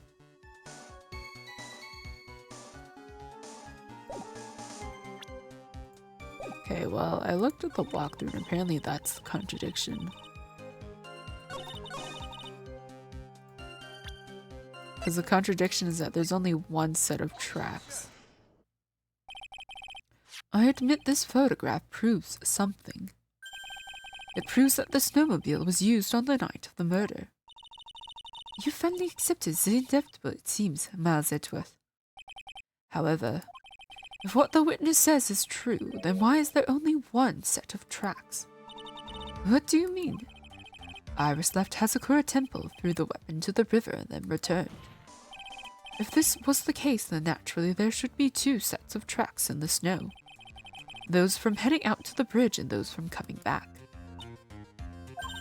Ah, you're right. You're forgetting one thing, Miles Edgeworth. On the night of the murder, it was snowing. The tracks leading to the bridge were erased by the snowfall. This removes your precious contradiction now, doesn't it? Well, the weather data said that it stopped snowing after 10:50. I see. While she was at the river, the snow stopped, leaving just the return tracks in the snow. What do you have to say now, Miles Edgeworth? Is there a flaw in her theory? This idea that the snowfall covered one set of tracks. There is a contradiction. The tracks to the river were covered by snow. What a nice theory. However, Miss Von Karma, that is impossible. Would you care to explain? Why there is a rude index finger currently pointed in my general direction? No need. The evidence will do all of the talking for me. On the night of the murder, the killer went to and returned from Dusky Bridge. In order to dispose of the murder weapon, the outgoing tracks were erased by snow. Or so claims Miss Von Karma. Mr. Edgeworth, present your evidence to the contrary, eh? Evidence that the outgoing tracks were not covered by snow. I'm not gonna lie, I'm like slowly falling asleep right now. Okay, weather data, weather data.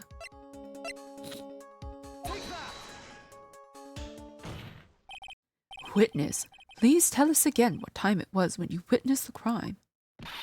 Like I said, it was around 11.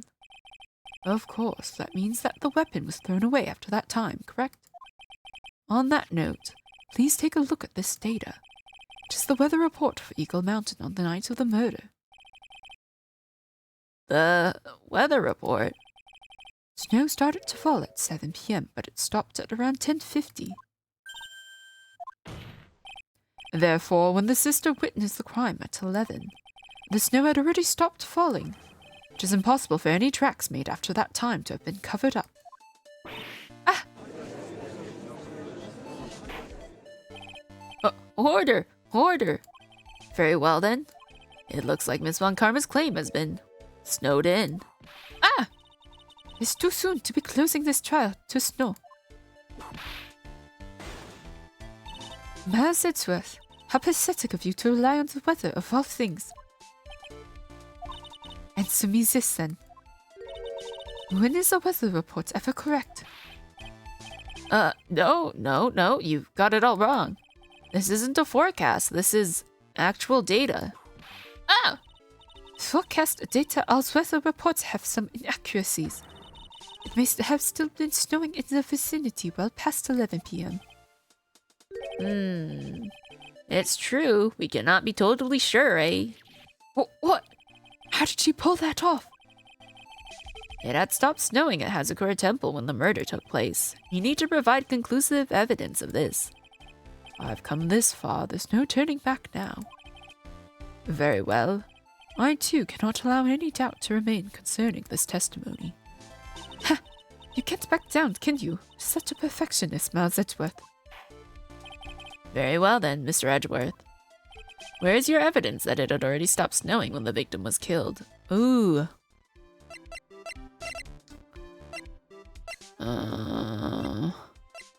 Would it be the crime scene photo? Because otherwise she would be covered in snow too, but she's not. And that's the only thing I can think of. Oh, let's try it. Ultimately, it all comes down to one point. That being, whether or not it was snowing in that courtyard when the victim was stabbed. That's right, but proving that is incredibly easy. If we want to know whether it was snowing or not, this photo will tell us everything. Of course, I am referring to the photo of the crime scene. As you can see, everything is covered with snow, with just one exception. That is the victim herself, Miss Elise Dunim. Why is there no snow on top of her? The answer is simple. It had stopped snowing when she was killed, that's why. In other words, if the killer really did go to the Eagle River to dispose of the murder weapon, then in this photograph there should be two sets of tracks. Ah! Order! And just what are you— Ah! Just what are you suggesting, Miles Edgeworth? To be honest, I'm not entirely sure myself, but... Gold, hello, welcome, how are you doing today? We're in the middle of the last trial. This is simply what all of the facts point to. That night, someone used the snowmobile to leave Hazakura Temple. Could it have been Larry? I feel like it could have been Larry. From the tracks left, it could be understood that they were heading for Dusky Bridge. At that time, it was still snowing. Of course it was, because those tracks were erased by the snow. Then, when this person returned to Hazakura Temple, the snow had stopped. Thus, the return tracks remained. It's gotta be Larry, isn't it? Can I say something? This all sounds a bit fishy to me. What does, sister? There is only one key for the snowmobile. Furthermore, on the night in question, we know that the defendant had it. The key was found in her room after the murder. Which can only mean on that night, Iris used the snowmobile to go to the inner temple. But Iris said that she never went there. I should probably press on this point some more when I get the chance. The snowmobile can't cross the suspension bridge, so she must have left it on the Hazakura side of the bridge and crossed on foot. That sounds right. But what's odd is when I left Iris and returned to Hazakura Temple, I didn't see anything near the dusky bridge. You must have just failed to see it, sister. Maybe, but when I made it back to Hazakura Temple, it was there by the main gate. The snowmobile, I mean. I know what I saw. It was covered in snow, too. But that isn't possible. Order! Order! Order in the court! What does this all mean? So then what was the snowmobile used for? It wasn't taken by the defendant when she went to the inner temple. If it had been, then the witness couldn't possibly have seen it by the gate. Furthermore, it wasn't used by the killer to dispose of the murder weapon. If that was the case, there should be 2 sets of tracks in this photo. All we know is this. After it stopped snowing, someone used the snowmobile to return to Hazakura Temple. I never thought a simple snowmobile could cause so much trouble. I think we've learned all we can from this witness. Yes, I've nothing more to add. I've told you everything that I know. But then, that still leaves us with the same problem. If only there was someone, a witness, who could testify to having seen the snowmobile. A witness, huh? Was there no one out walking perhaps near Dusky Bridge on that night? I don't think that's likely. It was cold enough to freeze your ears off. Only an idiot would go out wandering in that, unless they had something really important to do. That's a shame. Hold on. Something is coming to me. An idiot may well have begun wandering out on that subarctic night. Your Honor, actually, there just might be one individual who may be of help to us. Really? You know someone who might have seen the snowmobile on the night of the murder? I don't know for sure if he saw it or not, but there are 2 things about him that do come to mind. Which are? First, that he saw something incredible on the night of the murder. Is this second being? This individual that I'm thinking of went wandering outside on that cold night. In other words, he is our kind of idiot. Mr. Edgeworth, who is this idiot you're talking about? I am talking about Loris. This guy must be a product of Jean-Luc de Leduc's guide to obnoxious French painting. This is Larry Butts, a disciple of the victim Elise Dunin. Her student? Interesting. And why was he wandering about outside on the night of the murder? I swear to God, if I start saying a boot unconsciously, I'm gonna scream. That's... I could tell him all about his designs for Iris, but it may cost us his credibility as a witness before I even call him. That's how Canadians talk. Not the ones that I know. He is, after all, an artist. He was perhaps searching for something in the snowy scenery that would move him, although I cannot guarantee that this is the reason. And so, this unfortunate, unreliable-looking man, what exactly was it that he saw? I intend to extract that from him right here in this courtroom. Summon this youth as a witness immediately. I have no choice, do I? I believe he is in the gallery for this trial. It will not take long to summon him. Very well. Larry. You may have escaped me yesterday, but today I'm going to get everything out of you. The court will now adjourn for a 20-minute break. Miss Von Karma, please see to preparing the next witness. Understood, Your Honor. Good. Well then, court is now in recess.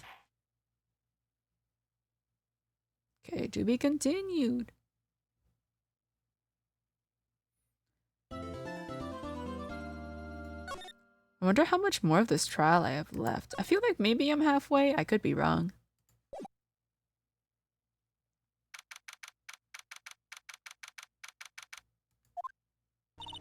Excuse me, Mr. Edgeworth. I'm not really sure what to say. Iris, we only have 20 minutes. There are 2 things which I need to ask you before we reconvene. All right, I'll help you any way I can. First, about that night, you really didn't go to the inner temple, correct? The last witness claims to have met and talked with you in the training hall. Either you or Sister Bikini is lying. Mr. Edgeworth, it is just as I said yesterday. Until the incident occurred, I was in my own room in Hazakura Temple. Very well. The second thing, then. That night, the temple snowmobile was used in between the time Sister Bikini returned to the main hall and when she bore witness to the murder. Sometime between 10:30 and 11 p.m. that night. Were you the one who used the snowmobile? There is only one key for the snowmobile. The only person who could have used it was me. So it was you. But why? What made you go out to Dusky Bridge? I'm sorry, Mr. Edgeworth. Oh. Oh no, another 5 locker? Iris. I can't tell you about that yet. Yet? Not until her safety is confirmed. Okay, she's either talking about Pearl or Maya. But Maya is relatively safe, so I'm thinking it could be Pearl. Her? Oh no, never mind. She's talking about Maya. The safety of the Acolyte. The Acolyte, huh? She must be talking about Maya.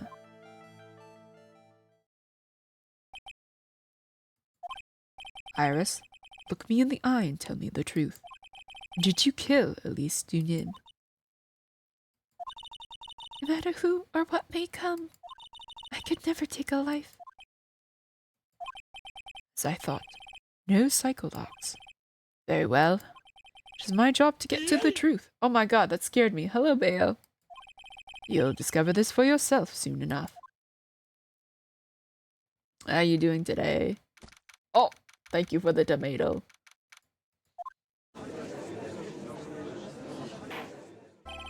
Court will now reconvene.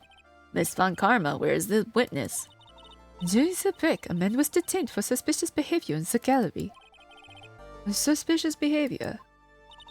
He was sketching something, very intensely. Dare I ask what the witness was sketching when he was detained? Was it Iris? Oh my god, He drew a terrifying woman armed with a demonic face and a vicious whip. I can only presume that his intention was to capture you. Ah!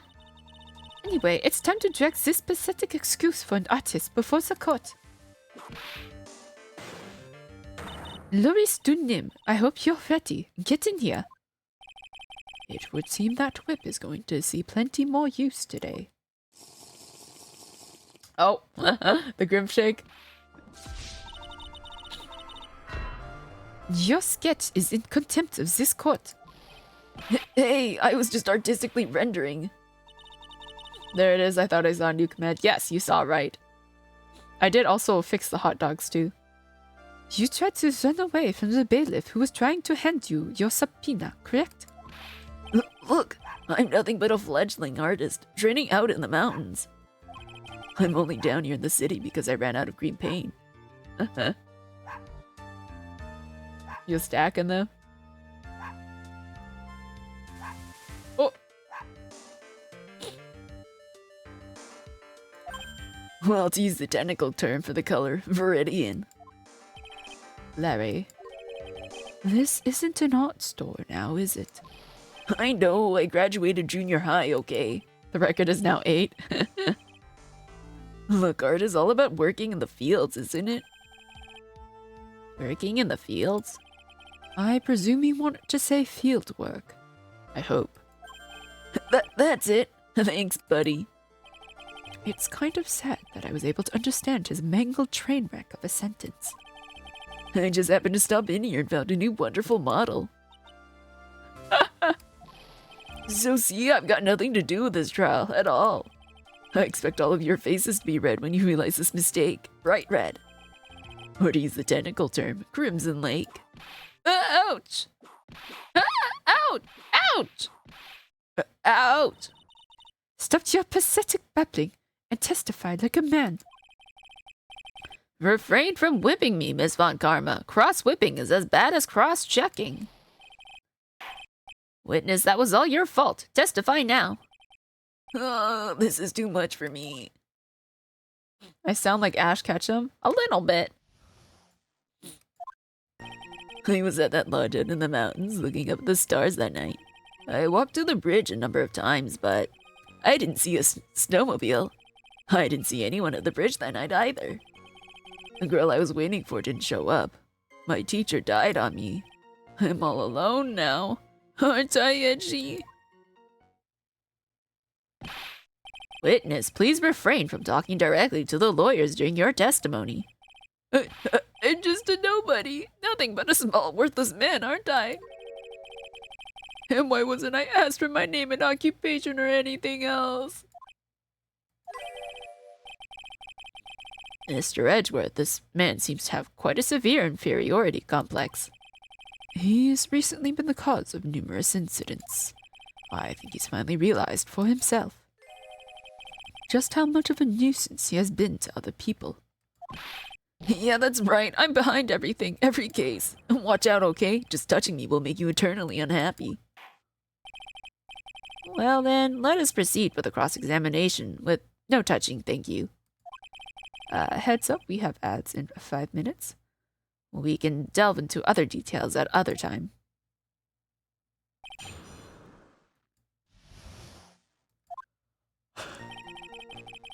Okay, I was at the lodge in the mountains looking up at the stars. Whatever is the matter, Mr. Edgeworth?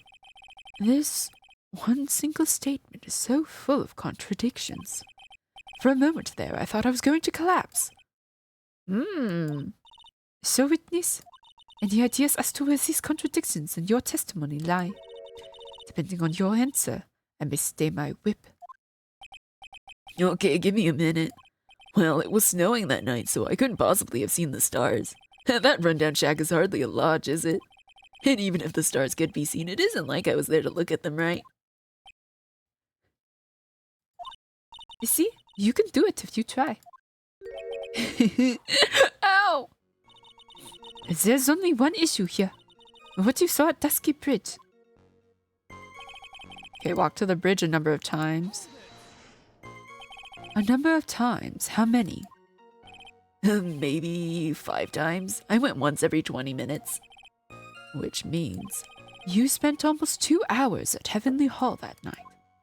You bet. Real love is about waiting for your heart in your hands. Oh, with. Of, you say?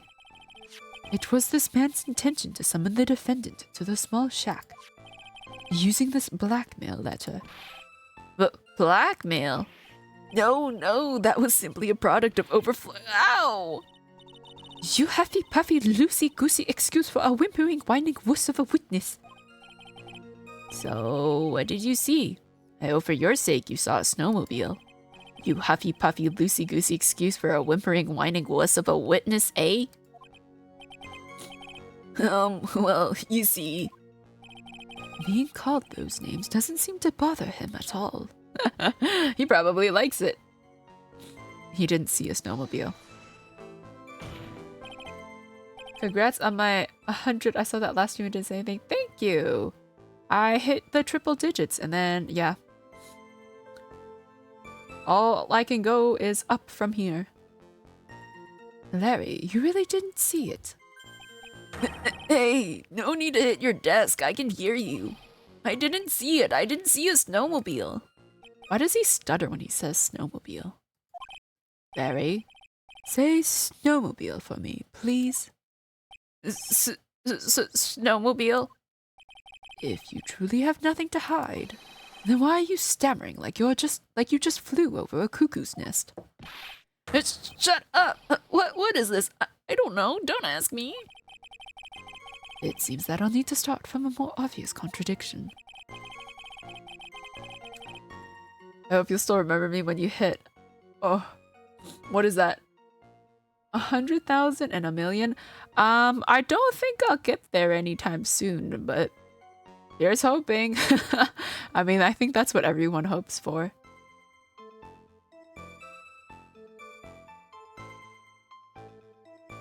Where is it? I'm going to strike the blow that will finally get him to spill the beans.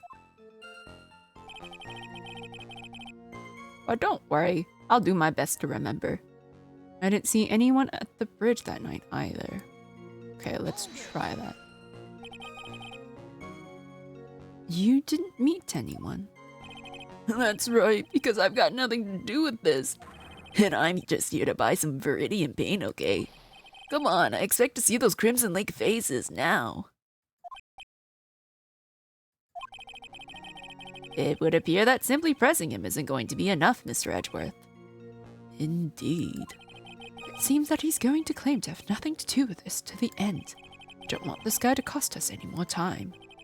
I need to slice through his obvious contradictions and keep things moving along. Okay, he didn't see a snowmobile. Okay, ads are in 20 seconds. I'm actually gonna run that now and go use the bathroom because I need to use the bathroom. So see you guys in 3 minutes for those of you with ads. And I will be back shortly from the bathroom.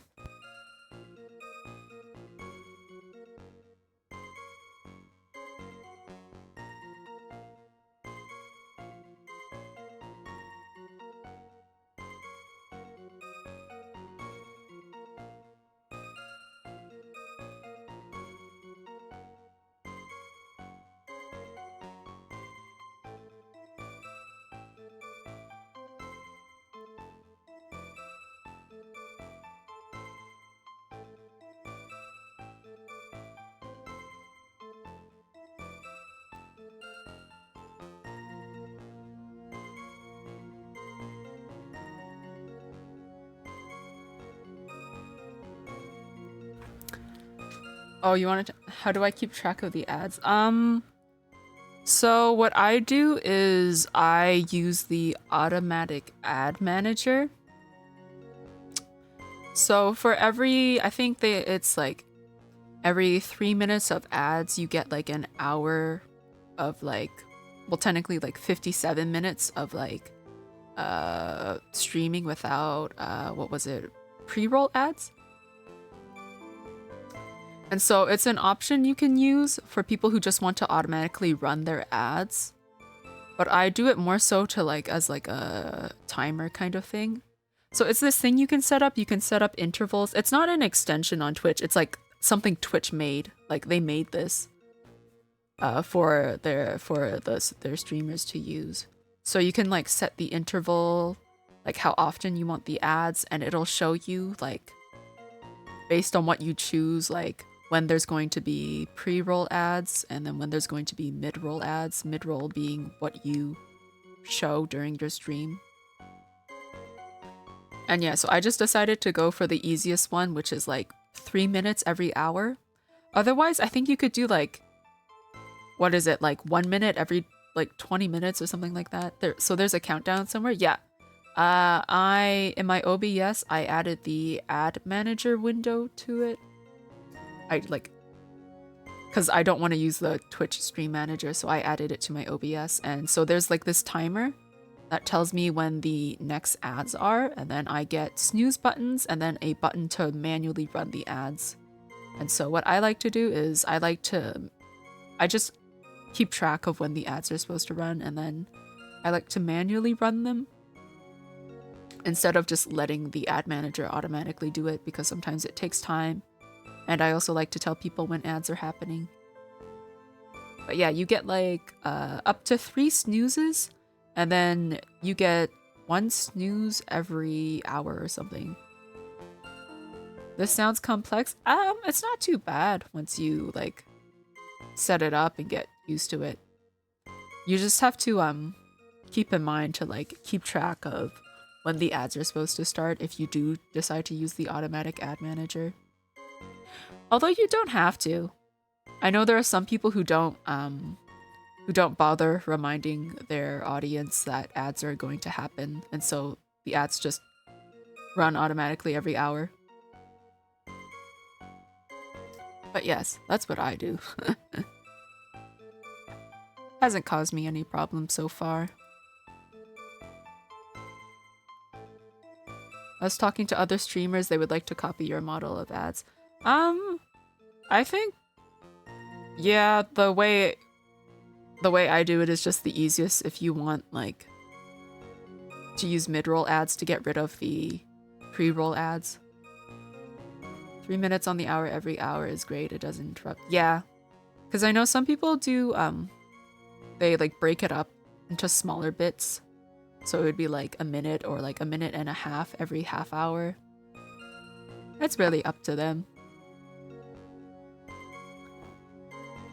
And then there are some people who just prefer to not run ads at all and then only have the pre-roll ads, but I don't know, each to their own.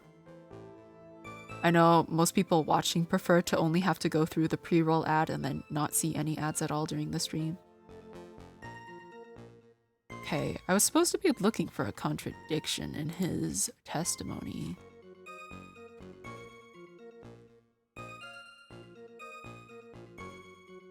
Okay, I didn't see a snowmobile. I didn't see anyone at the bridge that night either. Discourage. Pre-roll is not popular with me. Discourages me from watching new streamers. That's pretty much the only reason I run ads during the stream, is because to get rid of the pre-roll. Because it's not like it makes me any money, because trust me, it doesn't.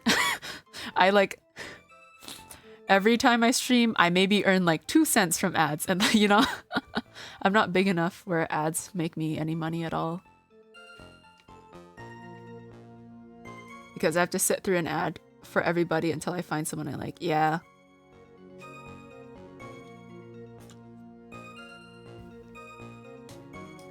Okay. Apparently the contradiction is this. From what I remember, he saw Phoenix, so... I was thinking of Twitch Turbo. I mean, I think that's a nice alternative for people who don't want ads. But I also don't think you get any of that. Oh, apparently I get something. Twitch Turbo users, apparently I get something from them.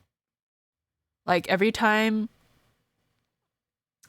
like the ads run and like they don't see the ads, apparently I get something from that. I don't know how much it is, but apparently there is some form of like money earned from that, but like I don't know.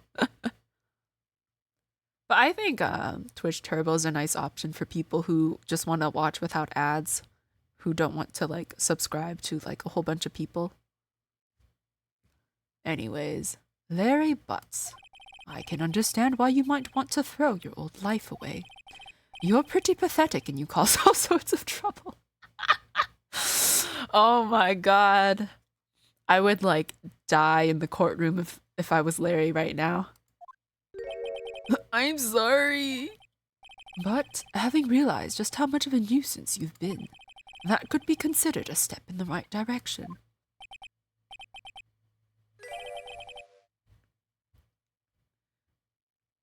I doubt you would earn more than 2.5 with my sub with Turbo a month. Yeah, I don't think it... Like I said, the only way you earn any money from ads is if you have a lot of people watching you.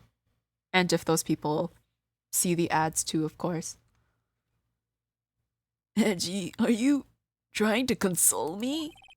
It certainly doesn't sound that way to me.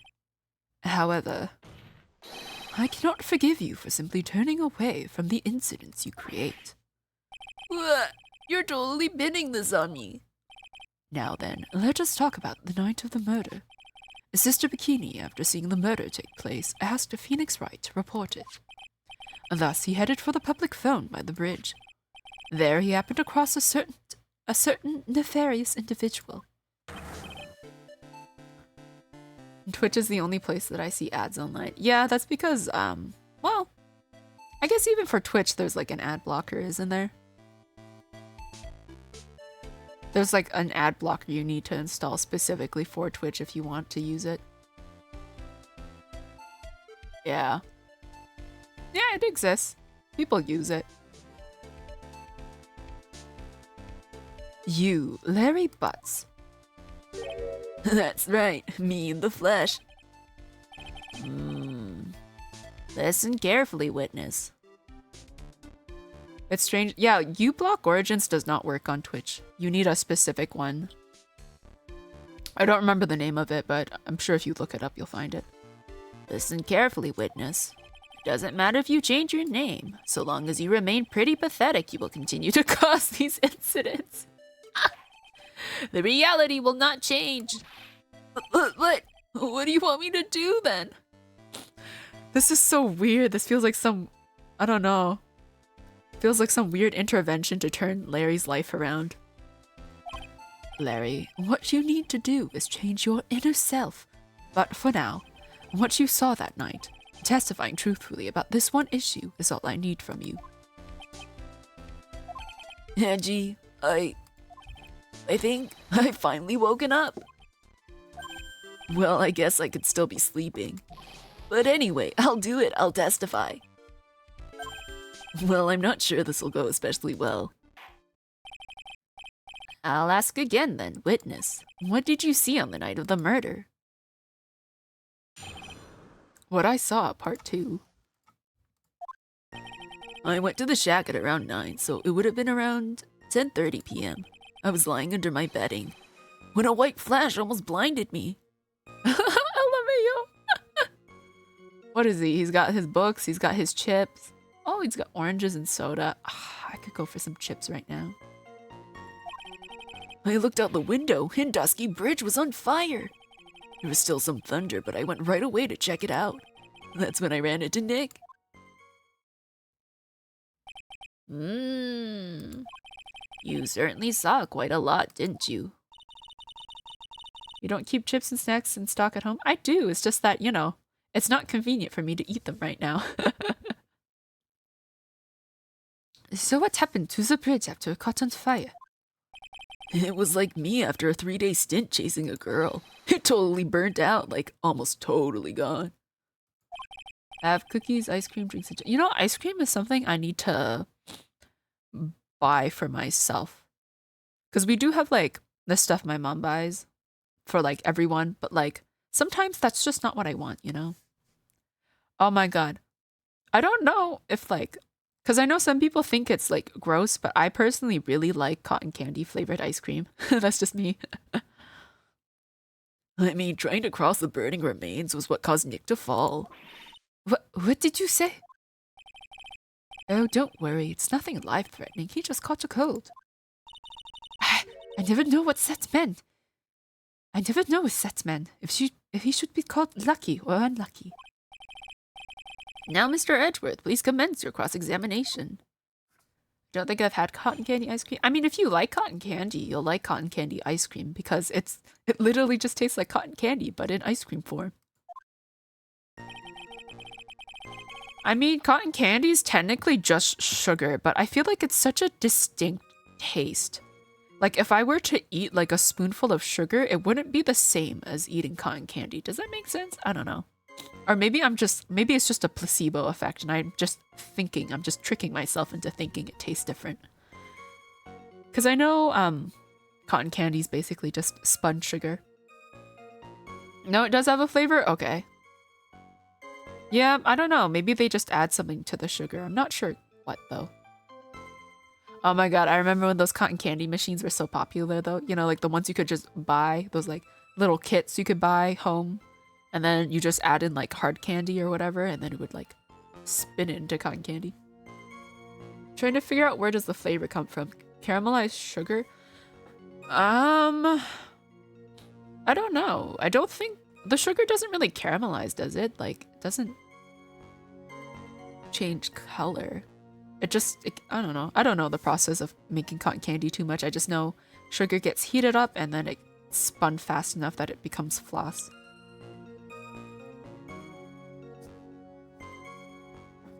Okay, went to the shack at 9, so it would have been about 10:30. I mean, it is melted, but is it caramelized? What did you do out there in the cold for an hour and a half? Well, if you really must know, I was busy being excited, I guess. Excited? Dare I even ask? I said the meeting time is 10 p.m., right? But I couldn't wait, and I thought she might come early too. Well, it appears she didn't come at all in the end. Because they never arranged to meet in the first place, did they? Shut up! Don't go picking my fond memories apart. Anyways, I was getting a little worried. I thought maybe Iris had lost her way. So every 20 minutes or so I went out to the bridge. But I didn't see anything particularly suspicious. I didn't have anything else to do, so I went back to the shack to wait for her. Okay, he was lying under the bedding. He was blinded. This light was, of course, Lightning. Like kapow! Like a slap from Naomi, honestly. A big bada boom. Huh! or a little like that. Oh, that's more like a punch from Miranda. Goodness, did you actually see the lightning hit the bridge? Well, I was a bit startled by the flash of light, so... Looked out the window and Dusky Bridge was on fire. Seeing that, what did you do? What do you think? I was burning up as well, from the fire in my heart. And that's why you went to take a look at the bridge. Well, to be honest, it was freezing cold, so at first I thought, forget it, I'm not leaving my covers. But it had pretty much stopped snowing, so I don't know, I changed my mind. I'm not sure I care for the forget it attitude you had at first, Witness. Okay, there was still some thunder, but I went right away to check it out. You said right away, but exactly how long after the strike was that? The lightning fell and then the bridge caught on fire. Maybe around 5 minutes. I mean, I suddenly thought, gotta go check this out. How far is this small shack you were from the bridge? Well, hold on. Well, it had pretty much stopped snowing. I guess about a 5-minute walk. And how did Dusky Bridge look when you got there? Like I'd recovered a piece of my childhood. I mean, not even the bonfires kids made during school camping trips can compare. Well, should I press him for a little more info? Why did you go to the bridge? So you suddenly thought to check out the bridge. Does this mean that you initially had no intention of doing so? Well, yeah, I guess it does. It was really cold. I didn't really want to go out there. If that's the case, why did you change your mind? I'd like to hear your reasoning. In which case, please give testimony to that effect, Witness. My reasoning? Okay, reasoning, is it? I thought I'd never get another chance to see something so big burning. Larry's me, though. So you decided to go and see what was happening? That's right, we're talking about a massive suspension bridge burning to high heaven. That's not something you see every day. A real like really special. Can we really trust a witness who is unable to pronounce spectacle? Life seems to love hitting this poor witness below the belt. Well, my motto is to hit life back as hard as I can. Ah! I'll give you a few hits too if you'd like, with my whip. You told me about the burning bridge yesterday, but there's still something that doesn't quite fit. It looks like, despite his change of heart, Larry still isn't telling us the whole truth.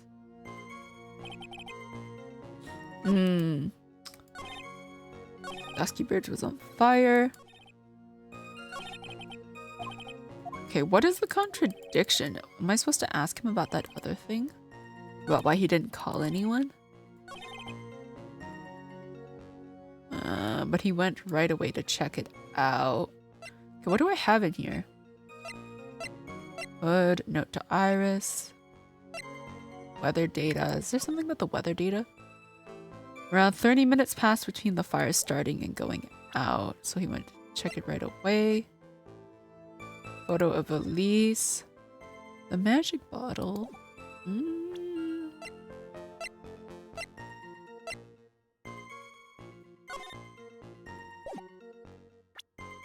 Maybe I need to ask him about why he didn't call anybody. Alright, let's skip. And I can keep pressing him about this. Why didn't you call anyone? Larry, let me ask you one thing. What is it, Edgy? What's with the serious face? Why didn't you call anyone? Huh? What do you mean? Normally, when faced with a towering inferno, one would try and tell someone. And there is a public phone right by Dusky Bridge, correct? Well, of course I thought of doing that. So then let's hear why you didn't. Yeah, okay, a reason. My reason. It isn't that I didn't try to tell anyone, I just didn't have time to, okay? I arrived at the bridge and Nick showed up less than a minute later. How's the weather with you right now? It's rather warmish in my room the first time of the year. It's been pretty warm lately. We're in like mid-20s, I would say. 20 degrees Celsius, mid-20 degrees in the Celsius. But I'm assuming eventually it's gonna get to the point where I'm burning. Okay, we'll press this. You claim to have arrived at the bridge at the same time as Wright. Yeah, I thought I'd better tell someone about this. 25 is warm for you? Yeah. I mean, I can still tolerate it, but I don't like it. Then Nick came up yelling about murder. It totally made me forget about the bridge. The fire was pretty much out by then anyway. What's this feeling? I suddenly have a terrible case of unease. It was after contacting the police that Phoenix Wright fell from the bridge, correct? Yeah, that's pretty much it, more or less. You told me about the burning bridge yesterday, but there's still something that doesn't quite fit. He said he went right away, but he arrived when Phoenix arrived and the fire was almost out. So, he didn't arrive when Phoenix arrived.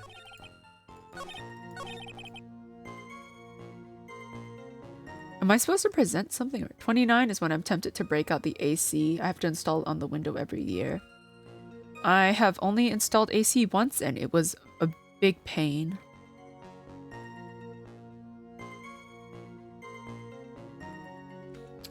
But yeah, my problem with his testimony is that he said the fire is almost out.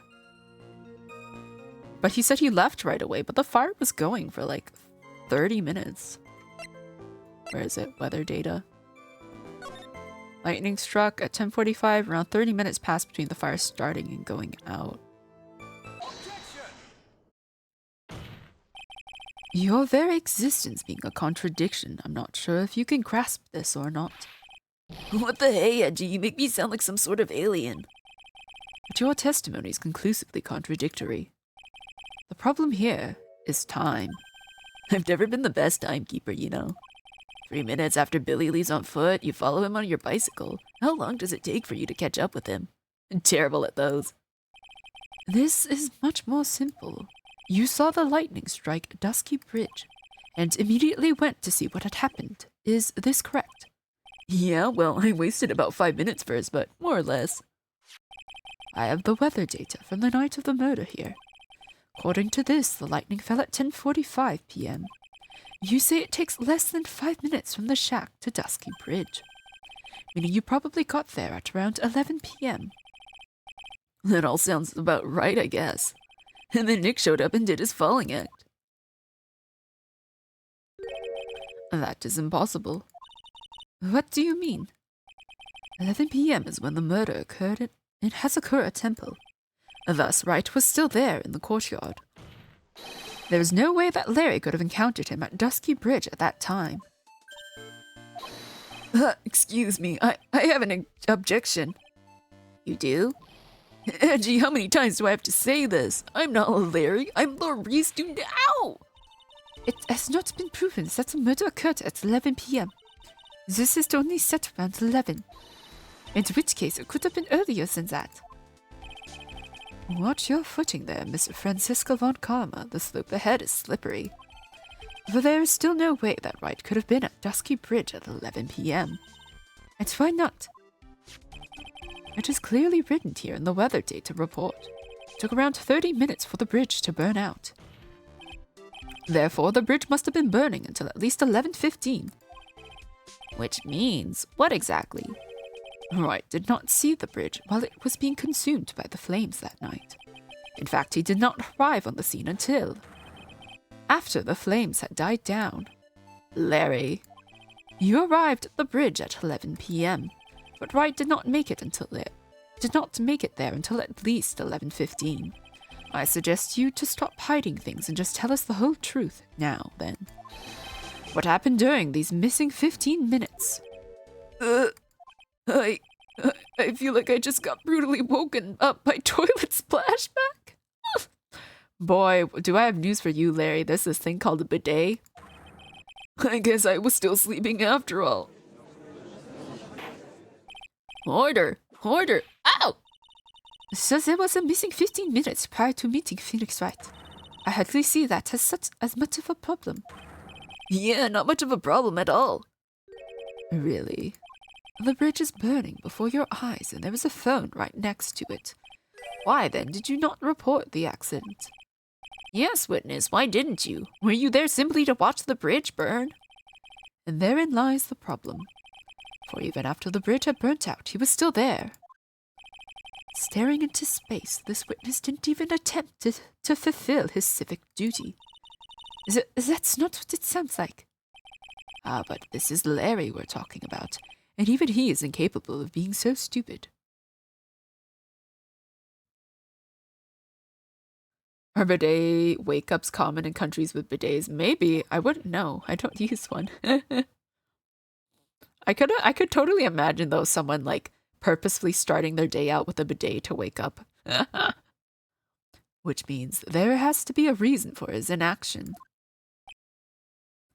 Well, the thing is, it's not like the bidet, activates every time. At least the ones I've seen is you can choose when it, activates. You press a button and then it works. Yeah, gee. I think it's about time I got serious with you, dude. And just as I thought, you've been playing with us all this time. Listen, I'm going to tell you everything. Are you sure you want to hear it all? Yes. I may really say it this time. Ow! Then say it. Very well. I have a terribly bad feeling about this, however. Let's have the witness finally give us the whole truth. Now, for this 15-minute gap, what were you doing, witness?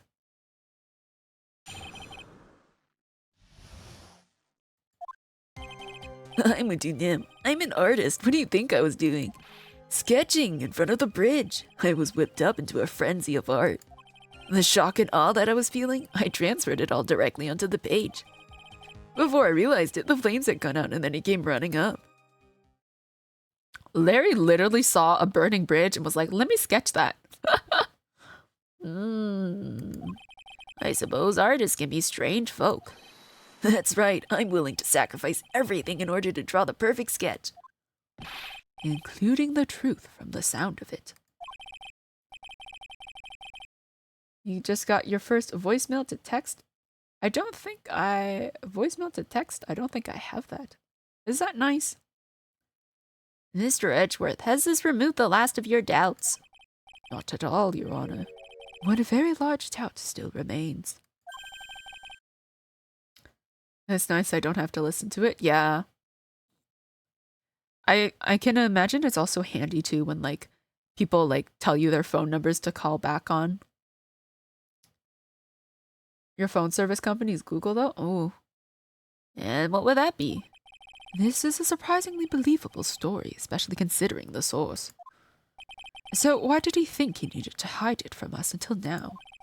I intend to drag the reason out of him. You'll regret this, Edgy.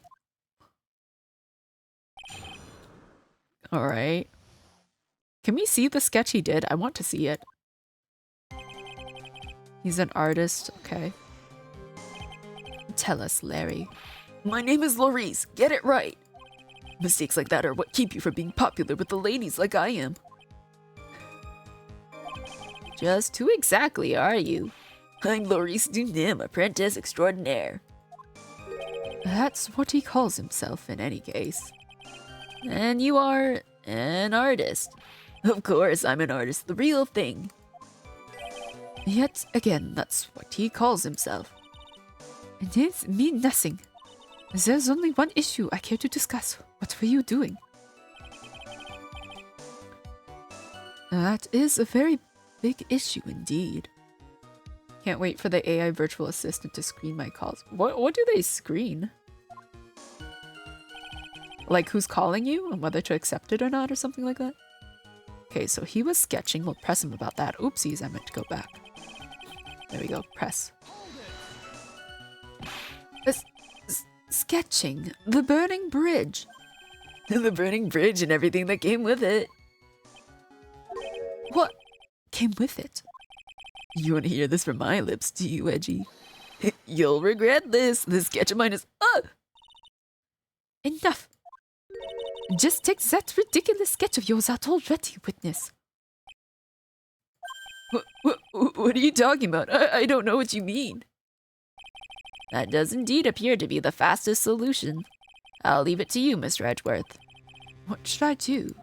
I've got a terrible feeling that the instant this sketch is revealed, the entire world may be changed by what is depicted there. Look at it! Oh my god. I can't wait to be blinded. Larry, I wonder if you could please show us your sketch, please. Well, even I couldn't have imagined it turned out like this. Imagined what? That Laurice Dunim's debut would take place here today like this. Ow! Show it now. Okay, but steel yourselves.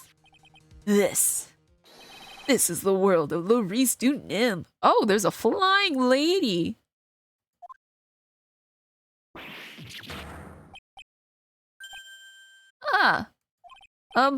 Well, so this is Dusky Bridge, correct?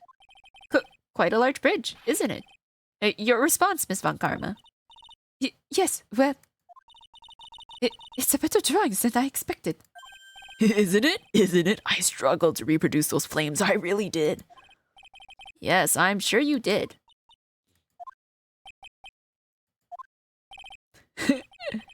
Oh, this is going to get ugly.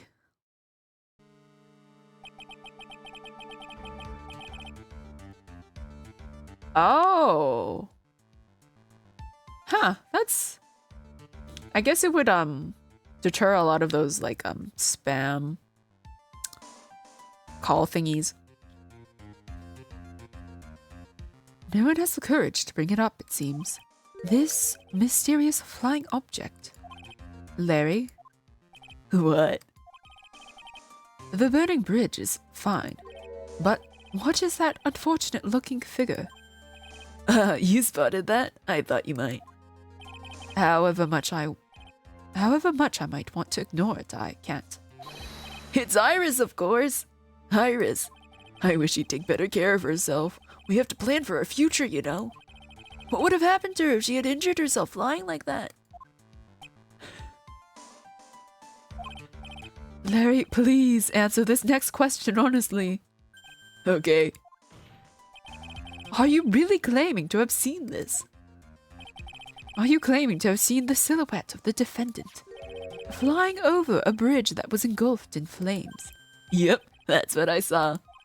That's why I drew it. I'm an artist, a real artist. Hi! The girl! She's really high up in this picture! Ah!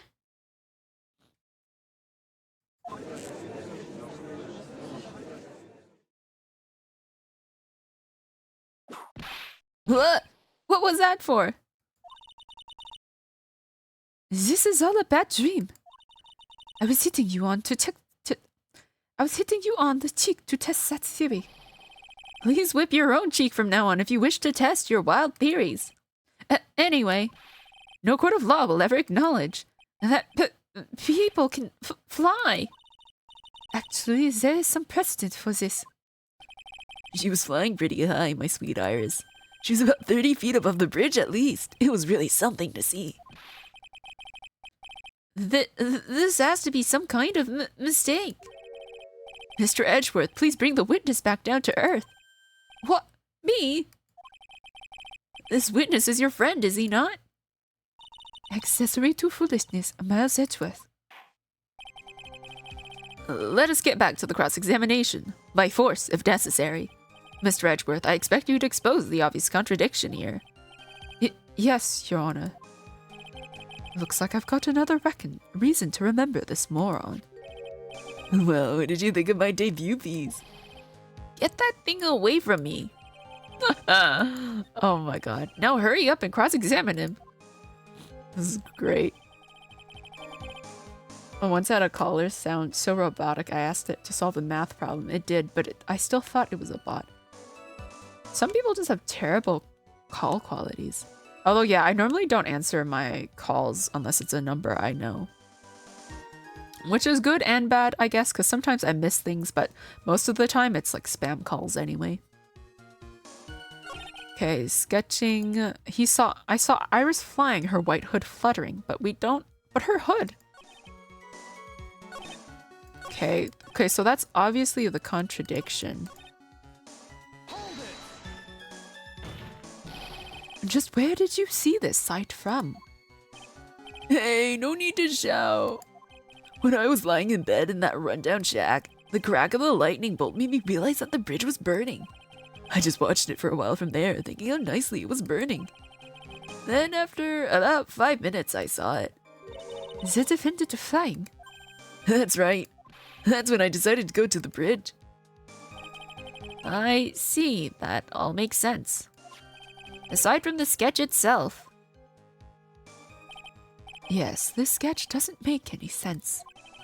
I just need to convince the artist that his work is ludicrous. There is this number verifier that checks if it's a real number that it's calling from. Oh. I haven't heard of those. Okay, am I supposed to present the hood then? Because supposedly the contradiction last time was that Iris gave her hood to Phoenix, so she could not possibly have it. That's the only contradiction I can see right now. Larry, what did you really see that night? Not that I particularly care. In your position, that's just being irresponsible. I drew exactly what I saw. I'll give you a whole $1 that it's the truth. Larry, you don't even have $1. If that is truly the case, then there's one thing that we can say for certain. What might that be? That the person who flew over the bridge could not have been the defendant, Iris. What? What do you mean? I don't understand. Oh!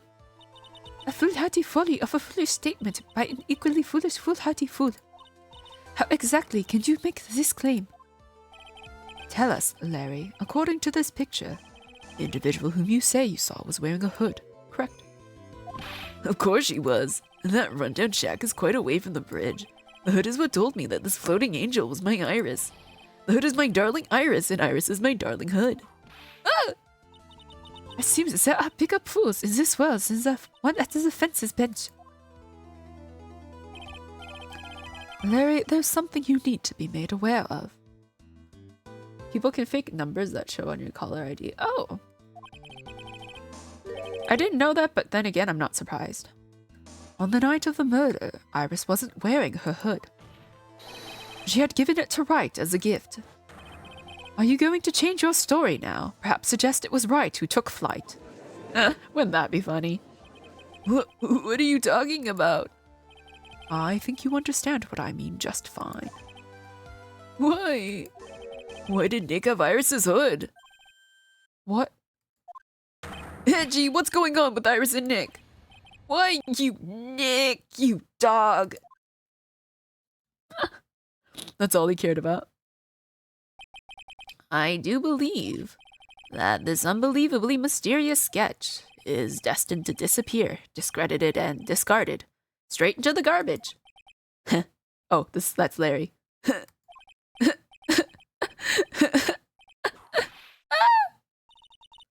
What is it now, witness? It feels like I've been waiting 25 years for this very day to come. Edgy, today's the day I get to completely stupefy you. What?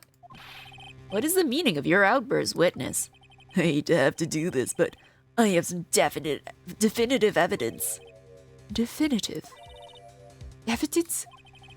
Iris did indeed come flying over the burning bridge, and I, Loris Dunim, shall prove it. I didn't expect to ask this again, but we shall be needing your testimony once again. Tell us anything you know concerning the defendant as depicted in this sketch. And show us your evidence that this nightmare was actually a reality. Okay, I hope you're ready, Edgy, because I'm going to feed you a whopping serving of pain. You've been serving us a whopping serving of pain this whole time, trust me.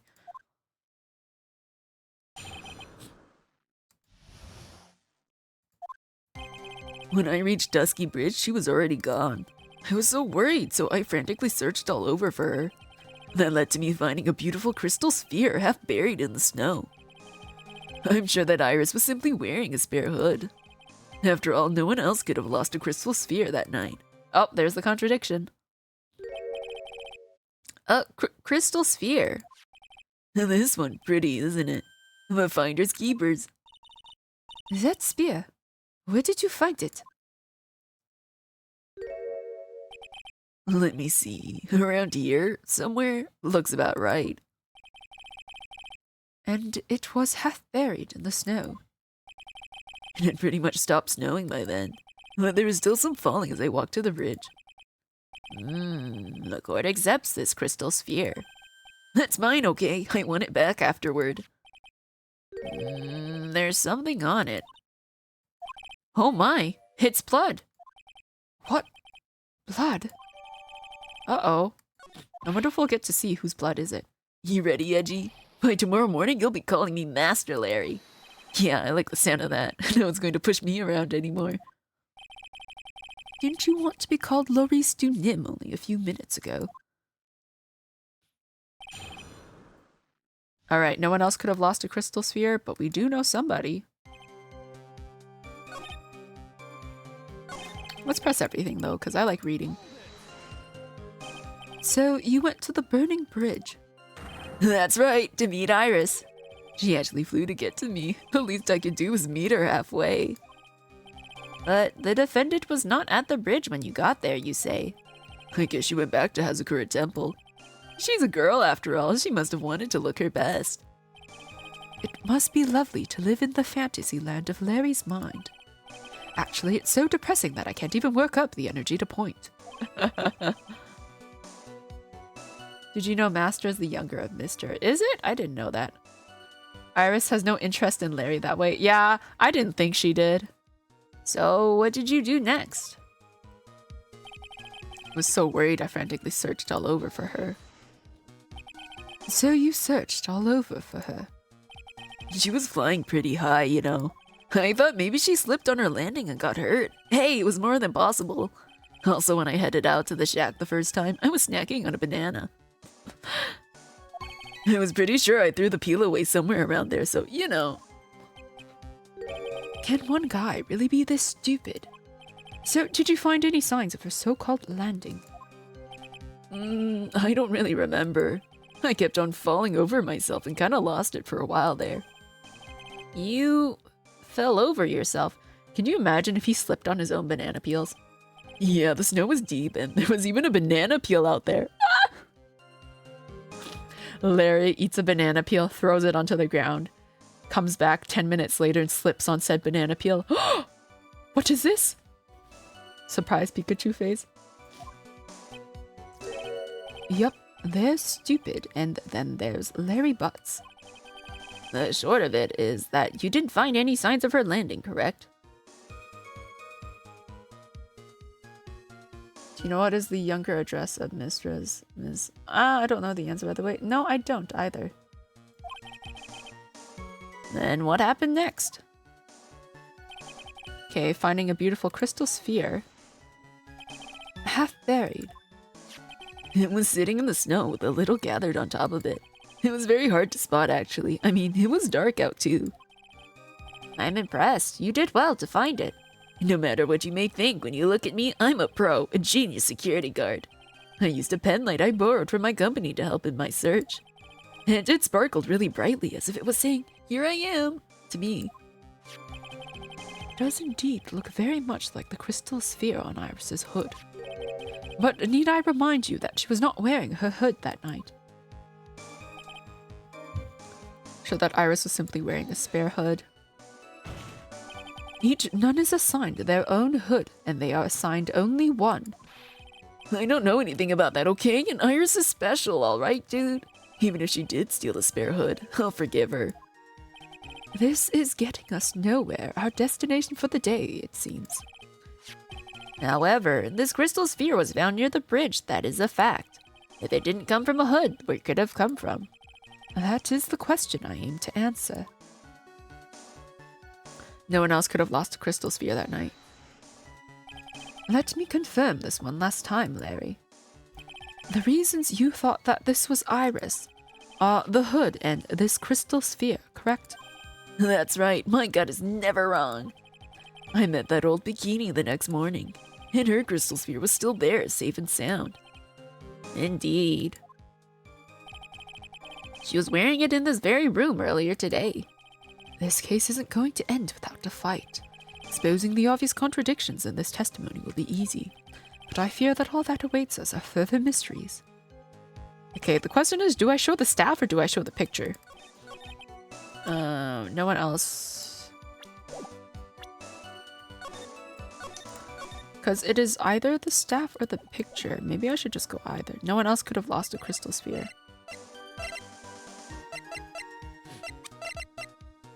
I'm gonna try the picture because it shows the shows the crystal sphere right there.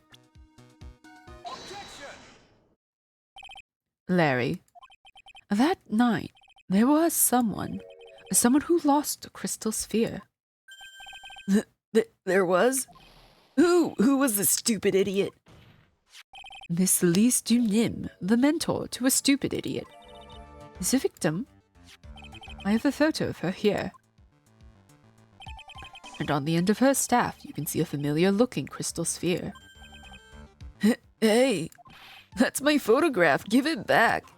Ow! A crystal sphere like that is quite easy to find.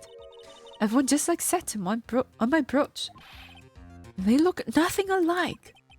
In any case, please take a look at this. This is the victim's staff, found at the scene of the crime. Ah, the crystal sphere. It's gone. What?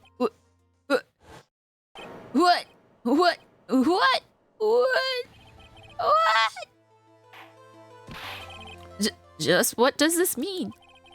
If anyone jumped or flew across the bridge that night, it certainly was not Iris, after all. She was not wearing her hood, more importantly. The crystal sphere found at the landing site was not hers either.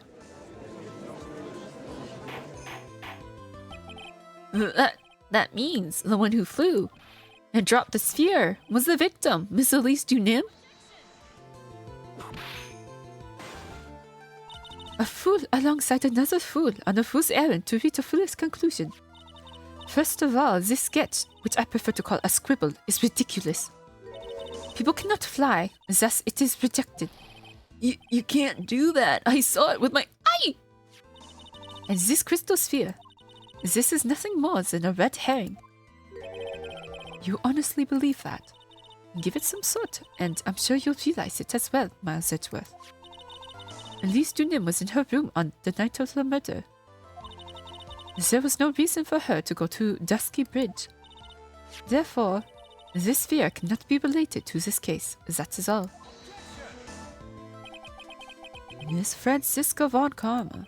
The only people who will accept that explanation are scatterbrains and clowns. Who are you pointing at me? The victim's crystal sphere was found near the bridge on the night of her murder. Yet you expect us to believe this has nothing to do with the case. That crystal sphere, it was probably thrown away at the bridge after the murder. After the murder? There's blood on the crystal sphere, isn't there? This naturally suggests that it was thrown away after the murder took place. The killer placed it there to throw the investigation off the scent. Which is the exact same reason that he drew that ridiculous sketch. What? You mean I'm the killer? No! All joking aside, just when did this crystal sphere appear near the foot of the bridge? Unless this can be proven in some way, I refuse to believe this is related to the case. She makes a valid point. There is no evidence that Elise Dunim left Hazakura Temple that night. However, if somehow this crystal sphere can be proven to have been dropped before the victim was killed, then this case is going to transform into something else entirely. Your response, Mr. Edgeworth. And what's your final opinion on the disposition of this crystal sphere? If it is not related to this case, then this witness who you called will have been nothing more than a monumental waste of time. Prepare yourself for some very appropriate punishment, Miles Edgeworth. Can I prove it? Can I prove that the crystal sphere was dropped before the murder took place? Oh, what do I have? Took place before the murder. Carried by Elise Dunim when she was alive. Has her fingerprints on it? I mean, is that my reasoning? Because I don't know how else to prove it.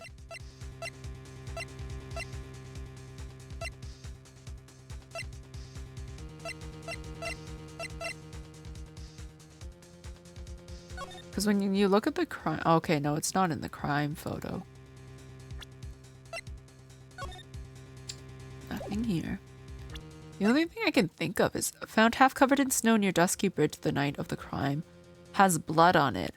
So if it was half covered in snow, it would have been when it was still snowing. And the weather data says it stopped snowing at like 10 to 11. That could have been... Wait, no. Snow from 7 to 10:50. It still could have... If the murder was around 11, I think that's how I prove it, right?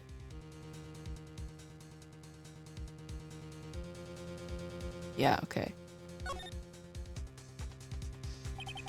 Can I prove it? That isn't the issue. To simply prove it, that's the only option. That's what he'd do. That's the way Phoenix Wright would do this. Your Honor, allow me to prove something to you. I will prove that this crystal sphere is a vital link to solving this case. You will do what? That look in your eyes. You remind me of Phoenix Wright when he is cornered. Now that should come as no surprise, because right now I am Phoenix Wright and I am indeed cornered. I order you to present your evidence, Mr. Edgeworth. Evidence that proves that the crystal sphere was indeed dropped before the murder. I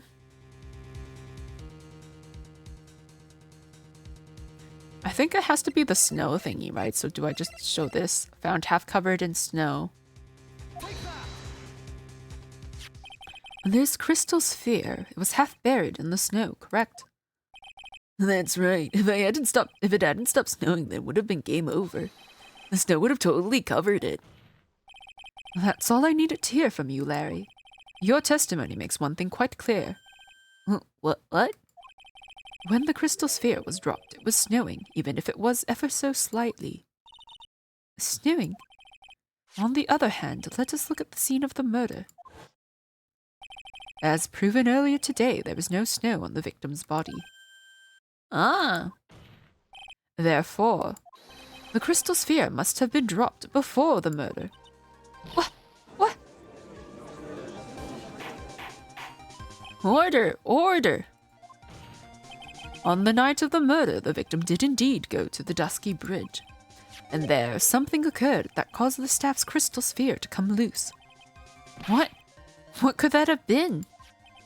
This sphere, there is some blood on it, isn't there?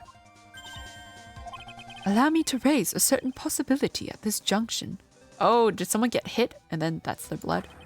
The real crime scene was near the foot of Dusky Bridge. The murder didn't take place in the Hasakura Temple courtyard. Only a fool would suggest such a foolish piece of absolute foolishness. And just who is the fool, and which part is so foolish, Miss Von Karma? Have you been paying any attention this whole time, Miles Edgeworth? The sister saw everything. She saw the victim being killed by the defendant in the Hasakura Temple courtyard. That's not exactly true now, is it? To put it more precisely, what she saw was the murder weapon being removed from the victim's body. That's the same thing. No, it isn't. You said it yourself. Very little blood is actually lost at the moment of a blade's insertion. If you want to talk about when the most blood would be lost from a body, that would be when the blade is removed. If that statement is the truth, then Dusky Bridge could very easily be the scene of the murder. The murder weapon was not removed, thus there was no bleeding. You're forgetting one vital thing, Miles Edgeworth. At least Unim's body was found in Hasakura Temple. On foot it takes 15 minutes to travel from Dusky Bridge to Hasakura Temple. You mean to suggest someone carries the body all that way? I've made it this far. The only place to take this is to the end. I just need to prove that my version of the events is also perfectly plausible. Now, if the defense is ready, the court would like to have an explanation. Please show us the method by which the victim's body was carried to Hasakura Temple. Ooh. Oh wait, we have the snowmobile, don't we? Ah, we got the snowmobile. On that snowy night, there is one way that a body could have been moved. The snowmobile. Ah! As we know, the snowmobile was used that night. It was explained as having been used to dispose of the murder weapon, but it could also have been used to carry a body. Order! Order! Ah! This is completely unacceptable, Miles Edgeworth. You dug yourself into your own grave. What do you mean? The only person who could have used the snowmobile was the defendant. She's the one who moves the body. Doesn't that put the final nail in your coffin? You're too late, Francisca Von Karma. Larry still has blood on the back of his shirt. It could be paint. That's a possibility. And in fact, the defense has proven something else entirely. We have shown that this case requires further investigation. What? Where was the victim Elise Dunim really killed? If her body was moved, whatever for? And finally, just what does this image mean? Do you even need to think about that? Such a creature could never see the truth, let alone describe it. This witness certainly sits on one of the lowest possible branches of humanity. However, he would never utter a lie that could hurt a girl with whom he is enamored. He drew this, so it is something that actually happened. The defense stands firm on this point. Edgy, thank you. That settles it then. I cannot give a verdict under these circumstances. Right. I seem to have fulfilled my part in this. It is just as I thought. Francisca Von Karma, you make a wonderful partner. Excuse me? There was one reason and one alone for me being here. To expose the darkness lurking in this case and then pass it on to Wright. Really? That's what this was all about? You could have just told me that from the very beginning. Then I wouldn't have had Francie whipping me all— Oh!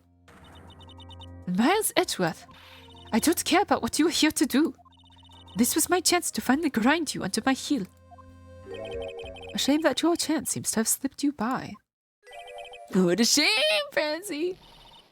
This is all your fault. Such a terrible witness. You are an affront to all the legal system stands for.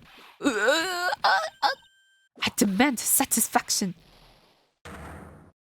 Is he passed out? I cannot believe that the witness's testimony relates to an actual event. However, there has to be some sort of answer for the question it raises. Have his words here today been the truth or lies? Next time we gather in this courtroom, those are the matters that shall be addressed. I'm counting on thorough investigations by both the defense and the prosecution. And with this, the rest is up to you, Wright. Court is now adjourned. Oh, are we actually going to go back to Wright? That was too bad. I had fun with Edgy.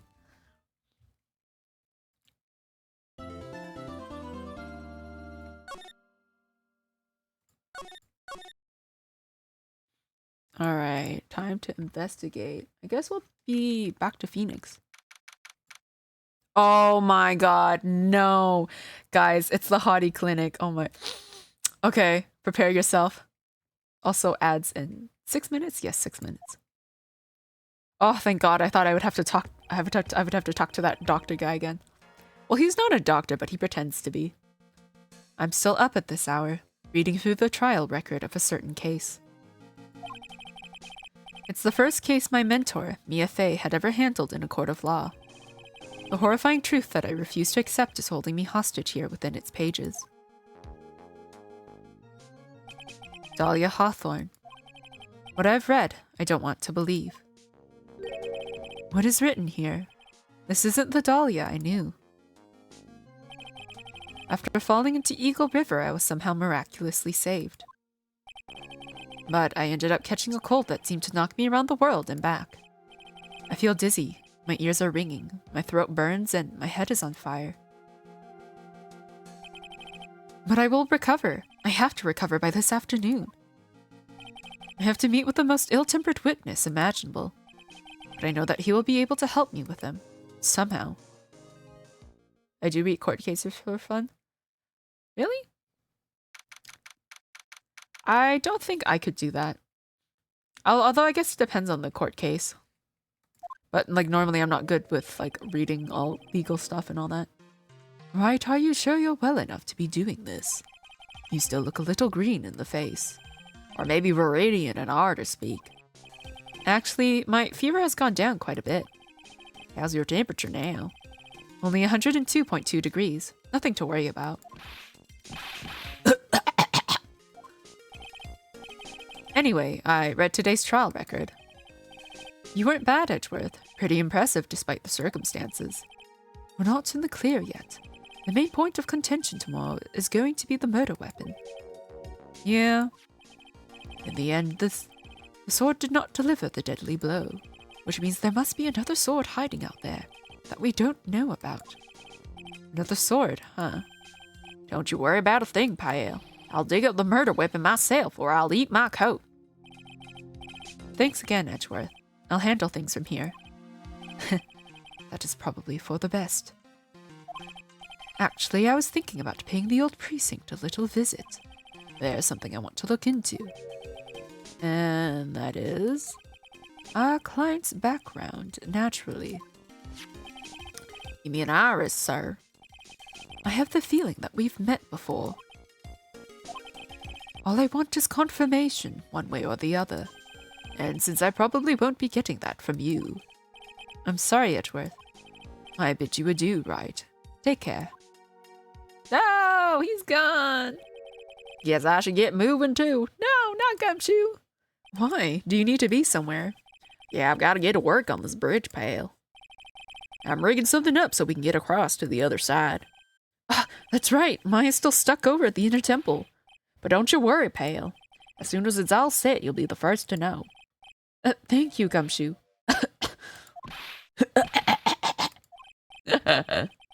No problem, Pale. Just try not to give me that cough of yours, okay?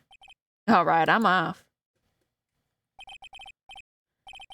I saw a YouTube video of a police arresting a firefighter in the middle of a car accident on the freeway. Then I went like, then what happened? Cliffhanger. So I looked up the court record. Oh, and were you satisfied with the ending? Hang in there, Maya. We'll get you out, I promise. But in the meantime, I've got to continue collecting evidence. Okay. That thing looks like it's ready to collapse. At least more than it did before. According to Bikini, Eagle Mountain is very prone to earthquakes. Which reminds me. If my memory serves me correctly, Edgeworth isn't exactly a fan of earthquakes. A dusky bridge. Now it really is more of a dusty bridge than a dusky bridge. That kidnapping incident happened here 11 years ago, so maybe it's cursed too. Azakura Temple doesn't have a single private phone line. And there aren't any houses in the area, so I guess Bikini is the only one who uses it. I really wish I had brought my cell phone with me. Wait. Is this actually the exact same place the other Dahlia cases happened? Is this really? Like, is it like they fixed the bridge now and like, is this actually the place? Oh my god, it is? Oh wow. Okay. Why didn't I realize that? Like I knew the format was like practically the same, but I didn't realize it was like the same.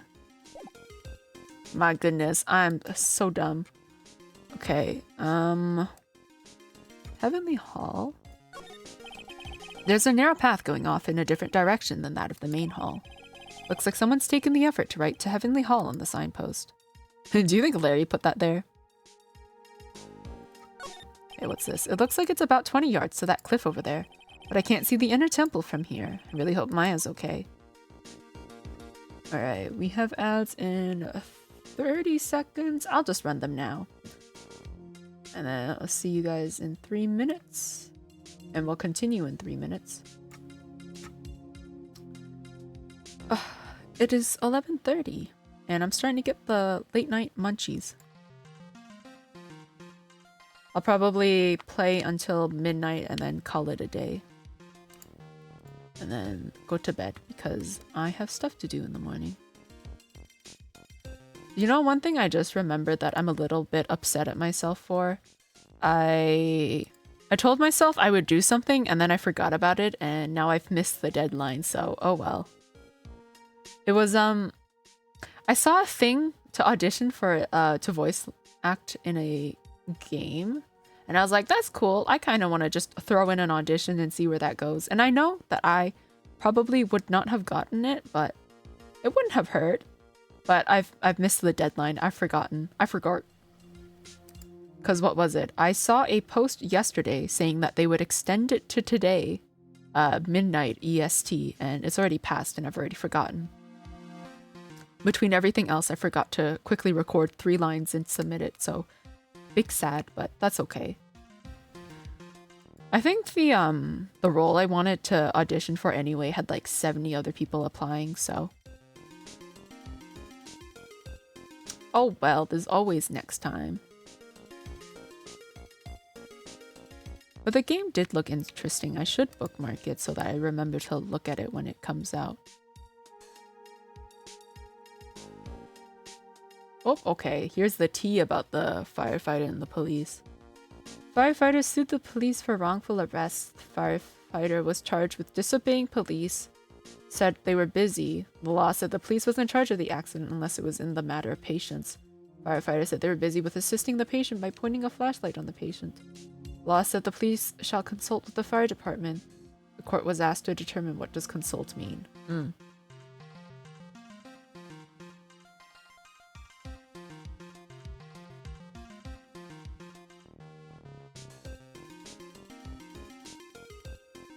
Oh, the court was very reluctant to rule. What does consult mean? They asked, are you sure you want us to rule? So what ended up happening?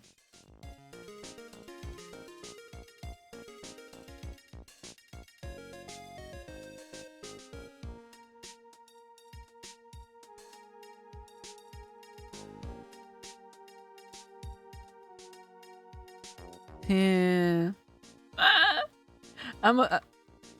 I'm still a little sad about missing that deadline, but there's nothing I can do about it now. The court did not rule. What does consult mean? Oh. So what ended up happening?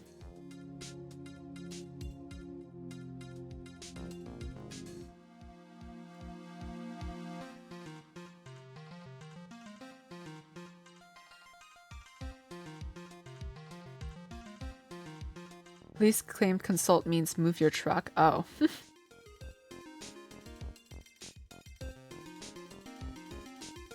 Oh, ads are done. Welcome back. Alright, onwards with the game. Oh my goodness, I just looked in that part I wanted to audition for. 118 auditions. What? Yeah, what were the odds that I was gonna get that, huh? Anyways, back to this game. Right, where can we move? Okay, we can't go to the... Oh, we can go to Heavenly Hall. Oh. Oh, I sneezed, but I'm muted. Oh, my sinuses are clear. Huzzah! Alright, what is Phoenix gonna think about this? Looks like no one's here. Larry! Lorries! I was sure he'd be hiding here. Guess I'll try again later. Alright, what does he think about this? Look at this graffiti scrawled right on the front of the shack. Oh. I'm feeling another sneeze. It's gone. At least he managed to get a pretty good likeness. When I really think about it, I guess art kind of suits him. I mean, his very existence is an art of sorts. Alright, these flags. This stuff is really ruining the beautiful atmosphere around here. It's so inappropriate. Like Sister Bikini in a bikini. Oh, I've got to think of the kittens. This sneeze is like really torturing me right now.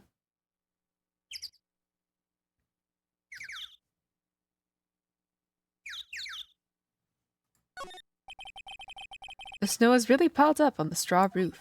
It's otherworldly, like something out of a fairy tale. Well, the roof part anyway.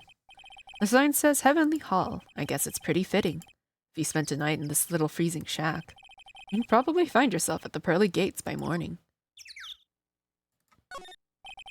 That's Dusky Bridge up there. It's amazing how clearly you can see it from so far away. Larry supposedly saw everything through the shack's window. Not much light gets down here, so it must be pitch black at night. But this area is probably illuminated that night because of the burning bridge above. Oh my god, I wonder if he like slipped on any banana peels on the way. This is the famous Eagle River. I got to try out its rough rapids the other night. They say it has a really strong current. And they weren't kidding. It's both powerful and fast-flowing. I was dead lucky. I mean, lucky not to be dead. These steps lead up to the foot of Dusky Bridge. Coming down is a cinch, but going back up doesn't look like a walk in the park. I'm starting to understand why rivers always want to flow downstream, not up. Right, I think that's everything. Alright, to the main hall.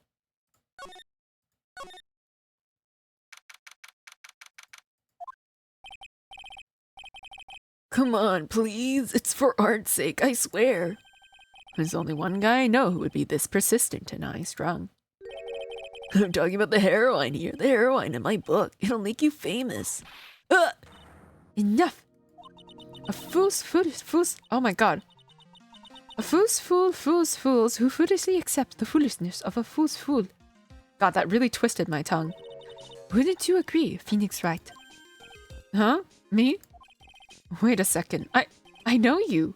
You're ow! Your reflexes and mind need to shape up. My brain's frying like a sunny side up. And you want to grill me over a name? Ramsey, you can't do that. Even as we speak, Nick's on the brink of death. Or so I'm told. Whip a dead horse, isn't that one of your American sayings? No, it's not, and I'm not on the brink of anything. Come on, Nick. Tell her, wouldn't you?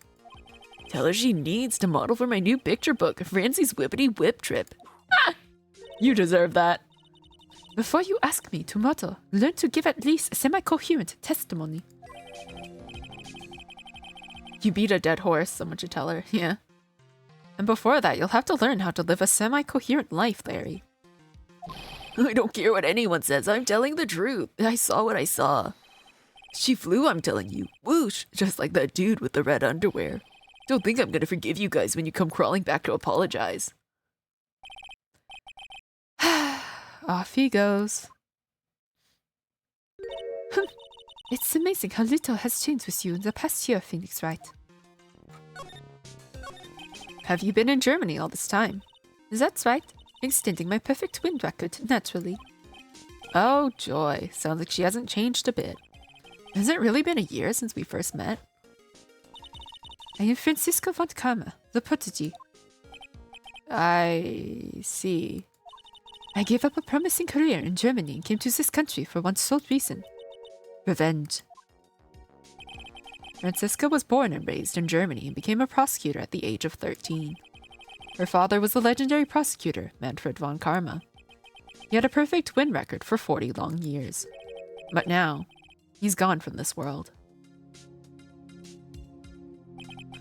Don't tell me you still hold a grudge against me. Because of what happened to your father. Phoenix Wright, you will fall before me, this I promise. But it will be for my sake, not my father's. Are we clear? Yes, Crystal. Okay, today's trial. In truth, I was shocked. I came back to America with the intention of defeating you. Instead, it was my little brother who was leading the defense. Edgeworth. I like how she calls Edgeworth her little brother. That's so cute, even though he's like older than her. Come to think of it, Edgeworth was pulled into being a prosecutor by Manfred von Karma as well. Miles Edgeworth told me something very interesting, you know.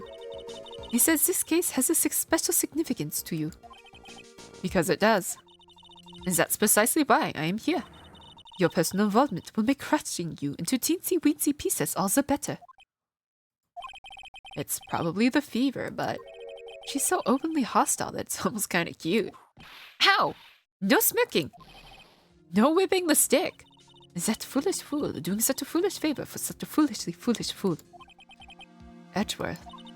Make no mistake, Phoenix Wright. I came here for one thing, and one thing only. To pulverize you.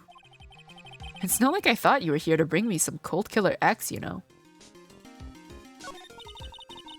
I went over the whole case file on the flight over. You read the whole thing? Yes, every last word of every last sentence of every last paragraph. All the ridiculous things you did made it a very interesting read, you know. Attempting to cross a burning bridge. Did you even consider the dangers? No. The only thought in my mind was I have to get across. A fool who doesn't sink is more foolish than a fool who foolishly sinks. Gumshoe said he'd let me know once the bridge was repaired. Maya, she's got to be okay, I just know it. Plus, I need to ask her about what really happened at the inner temple that night. I mean, I don't think showing her will do anything. So I'm just gonna go inside.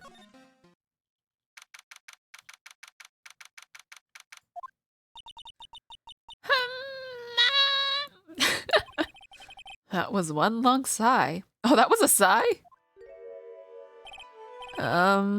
Sister Bikini? My, I didn't know you were here. How are you doing?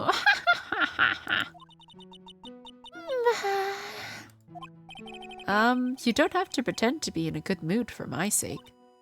I suppose I've made a terrible mess of things, haven't I? I let Mystic Elise die, and then there's Iris as well. Mystic Elise? Now that I think about it. There's an acolyte stuck at the inner temple. And that poor little girl has gone missing, too. That little girl? You don't mean Pearls, do you? Yes, I'm afraid I do.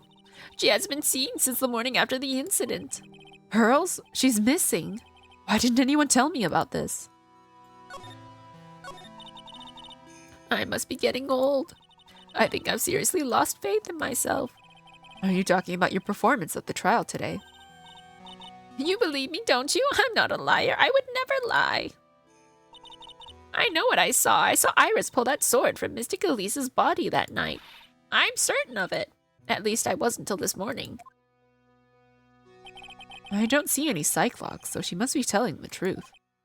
So why are you so unsure of yourself all of a sudden? You know that artist who testified after me? I saw Iris flying, her white hood fluttering. I feel like I might start flying myself. When I saw that man testify so fervently about something so impossible, I started to wonder if I had acted just like him when I was on the witness stand. Uh-oh. Low battery. Oh my god, this entire time I wasn't charging my phone. Rest in peace. I knew I was forgetting something. I wouldn't take that guy too seriously. Well, you know what? What's my battery at? It'll last for long enough that I need it for. He's an artist, but all he draws is trouble. And nothing else. If both Bikini and Larry are telling the truth, that can only mean one thing. They both didn't see what they think they saw. On the night of the incident, you met Iris at the Inner Temple. Is that correct? That's right. I'm sure it was Iris. But Iris claims she was in her room in Hazakura Temple. I knew I shouldn't have come back here that night. But because you did, Maya stuck all by herself at the Inner Temple. I'm so sorry. The drafts in that place are nothing to shake a stick at. This winter is especially bad. I'll bet. The training hall looks like it's about to fall down any second. Eagle Mountain has always been prone to earthquakes, just so you know. Earthquakes? Yes, I wouldn't be surprised if the next big one levels the training hall. We've got to get Maya out of there. Fast. But still, there's really no need to worry. That area on the other side of Dusky Bridge is isolated like an island. It's like an island. How so? Well, the only thing on that side of the bridge is the Inner Temple. No one lives out there, and it's surrounded on all sides by the river or the forest. I see. So a criminal would be trapped should they choose to flee in that direction. And as long as the bridge is out of commission, he or she will have to stay there. That means Maya could be stuck out there with a murderer and with no way of escape either. Oh dear, yes, I suppose it does. Oh, please, Gumshoe, get that bridge up faster. I'm curious about a few things, if you don't mind answering some questions. Oh, did you need to know my measurements for your investigation or something? Oh, ew, no, please. You know, this is something I thought about during my jury duty, the impossibility of two truths. You know, the black and blue dress versus the gold and white dress. Two people can see two things that is true to them 100% you would think is impossible. Yeah. I guess that's kind of the case here. No, no, no. I want to know a little more about the victim, Miss Elise Dunim. I'm afraid I don't know her waist size or her bust size for that matter. No, I'm wondering why she came to stay in a place like this to begin with. I mean, she told us herself that she wasn't here for spiritual training. My, you make it sound like this place is some sort of dump, Mr. Wright. Mystic Elise was here to soak up the natural beauty of Eagle Mountain, if you must know. There, you did it again. Sister Bikini. I noticed you always referred to Miss Dunim as Mystic Elise. Oh? Yes. Now, why is that? After all, she's not here as an acolyte. We address all our visitors as mystic and makes their experience feel authentic. And anyway, she's older than me. You must respect your elders, you know. How do you know that? How can you say for sure that she's older than you? I thought she was gonna get angry about the age thing. 5? Gosh darn. It seems Miss Elise Dunim was no ordinary visitor after all. And there's Pearls. She was with Miss Dunim on the evening of the murder, and now she's vanished. It's all got to be connected somehow. Well, why did Pearls have to get mixed up in this mess? Please, Mr. Wright, I know you're worried, but try to keep it together. Oh, man. My head's throbbing so bad, it's killing me. Pearls. She was with Miss Dunim on the night of the murder, remember? Yes, but... I have a temple to run, you know. I was busy preparing for the training. I didn't see the little darling even once after we'd finished eating dinner. The murder? It didn't take place right in front of her innocent eyes, did it? What color did I see? I saw black and blue, that's what I saw. According to the detective, she hasn't turned up at her home either. Come on, keep calm. There's one place left where Pearls could be. She just has to be there. Come on, Gumshoe. Tell me you'll be done with the repair soon. Yeah, the only other place she could be is on that island. What if I show her this crystal? This crystal sphere. It's not from a demon warding hood, but I would guess it serves a similar purpose. If it's not from a hood, then I guess it really is from Miss Dunim's staff. Look at the blood on it. Oh, poor Mystic Elise. You saw white and gold? Ah. Pearl's picture looks like a mugshot? No! All their pictures kind of do if you think about it.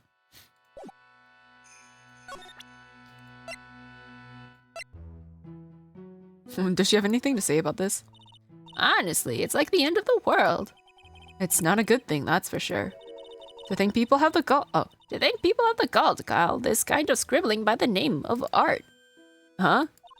If that's the sort of standard you need for the arts these days, I could be a pop diva. Sure, but what about the contents of the picture? What do you make of that? It's definitely the end of the world.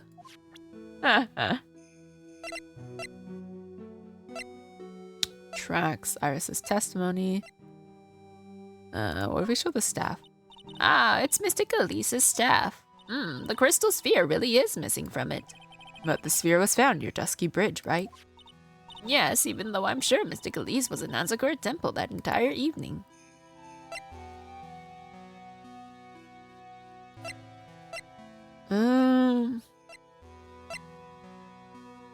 What happens if we show her this? No, she doesn't know anything about it. What about the scroll?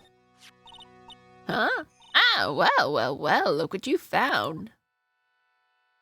That's the master of the Crane channeling technique, Mystic Misty Fae. So this woman is Maya's mother, huh? It's been nearly 20 years since Mystic Misty disappeared. Apparently she intended to pass the torch on to her daughter. Her daughter? Don't you know who her daughter is? Well, I myself am part of a branch family of the Fae clan, but even I am not privy to that kind of information when it concerns the main family. Bikini doesn't seem to know Maya's standing within the Fae family.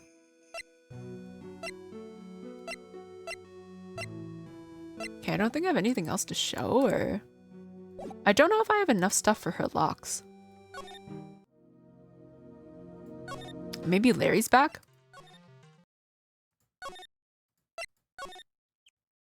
No, he isn't. I guess my only option is to try to break those locks, I think. Because I don't think there's anything I could show Francisca, is there?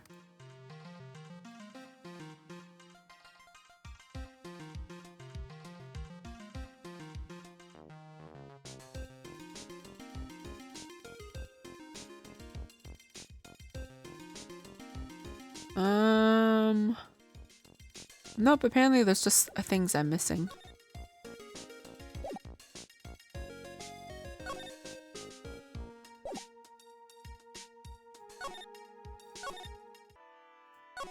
Oh, I can go to the courtyard. Can't break them right now? Okay. This is where Sister Bikini witnessed the incident. It's hard to imagine she was lying on the stand, so maybe there are some clues that have yet to be found. What the heck is that? No, but what's that blue thing? The I don't know how to pronounce it. Ah! It's there in Mystic Amy's right hand. But it was proven in court today that it wasn't the murder weapon. Given the design, it must have been used for some pretty gruesome things in the past. Oh, that's just shadow with the snow. Never mind. Miss Dunim's staff. I definitely remember there being a crystal sphere attached to the staff. I guess Larry eventually found the sphere near the foot of Dusky Bridge, but what was it doing all the way out there? The main gate's on the other side of that stone wall. The difference in elevation is almost 10 feet. That's how steep this hillside is. That's also the height the body fell from, according to the autopsy. Is it possible that Mr. Nim was pushed from the top of the wall?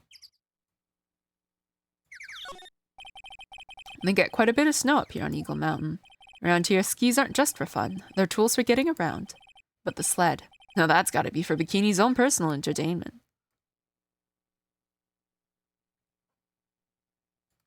Right, what about these lamps? There are a few of these stone lanterns scattered around this courtyard. Without the city glare to compete with, I imagine they would seem a lot brighter. I guess Sister Bikini must light them now, since Iris can't be here. Is there anything else I can look at? That building up there is the main hall. It was where we were staying. It sits kind of funny because it was built on a very steep slope. If you enter from the main gate side, these rooms above me are on the ground floor. Apparently Miss Dunim was staying in the corner room. I guess that's where she was pushed from that night.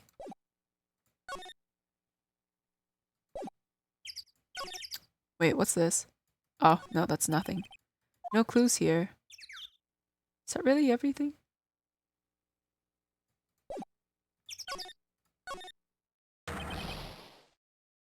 Oh, who's this? Hey!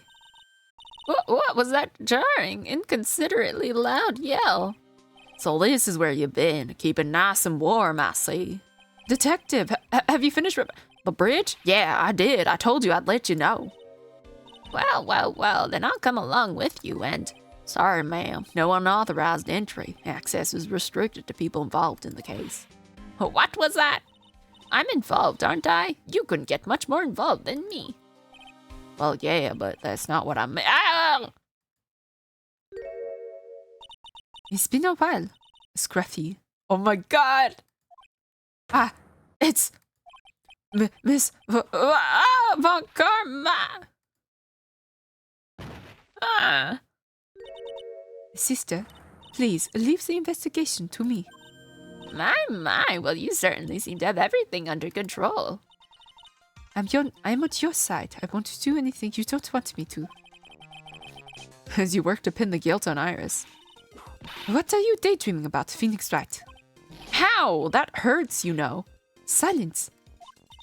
Francisco von Karma, will personally guide you through your investigation. So you will follow me. She's not seriously going to follow me around, is she? Okay, well, off to the bridge. Main gate.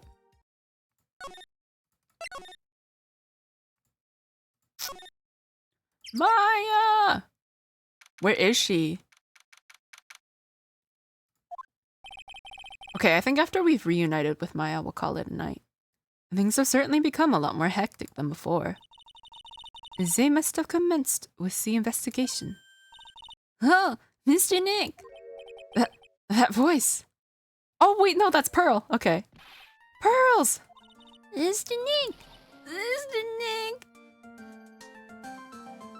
Oh, we don't get to see Maya? Okay, I thought we were gonna see her soon. Never mind then.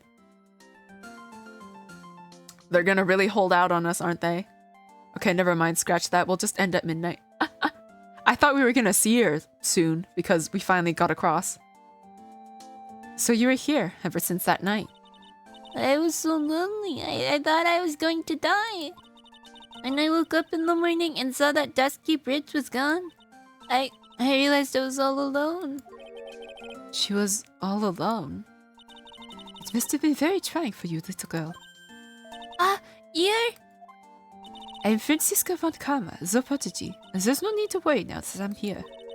You're the prosecutor who was so mean to Mystic Maya last year. Well, I don't like you. You're nothing but a little girl without your whip.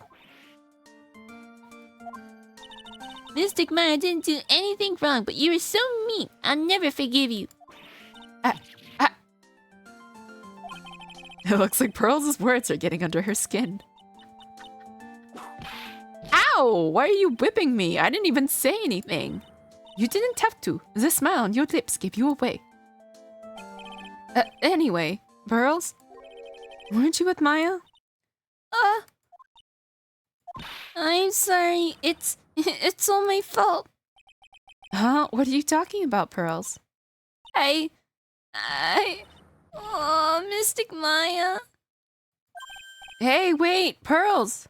She just ran off. How? That was cruel, Phoenix Wright. To make a little girl cry like that is inexcusable. What was that all about? Pearl's acting like that. It's giving me the creeps. I guess I better take another look around since I finally got a chance. Especially since something about this place seems different from 2 days ago. Okay, am I gonna be able to find her again? Training hall? What? What's wrong? Why are you so quiet? Maya, she was supposed to be in here, training. Yet it appears she's nowhere to be seen.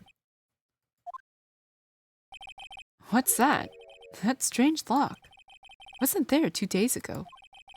This whole room is really giving off some strange vibes. This door. When I was here 2 days ago, that weird lock wasn't on it.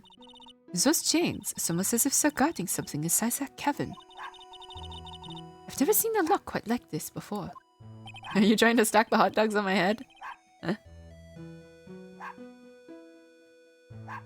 I have. I've seen locks and chains just like this before. They look just like the ones that guard a person's secrets during a cyclock. Wonder if this lock is guarding something, too. Dark secrets in a dark cavern. Okay, well this poster's ruined. What do you think this yellowish poster is, Phoenix Wright? It's a scroll, not a poster. It's a picture of a woman who's actually... A woman? I don't see any woman here. The record is still 8. There's a different atmosphere in this room since the last time I was here. No, it's not a different atmosphere. It's a different smell. It's gravy. Oh, pearls! What's the matter? This scroll, it's been completely covered in gravy. Ah, yes, there's a very appetizing smell in the air. But gravy is a type of sauce. So when you run out of paint, you Americans use gravy as a substitute. I see. No, no one does that. For starters, it stinks.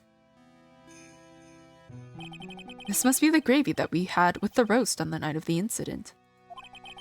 But why would anyone do this? Why this scroll?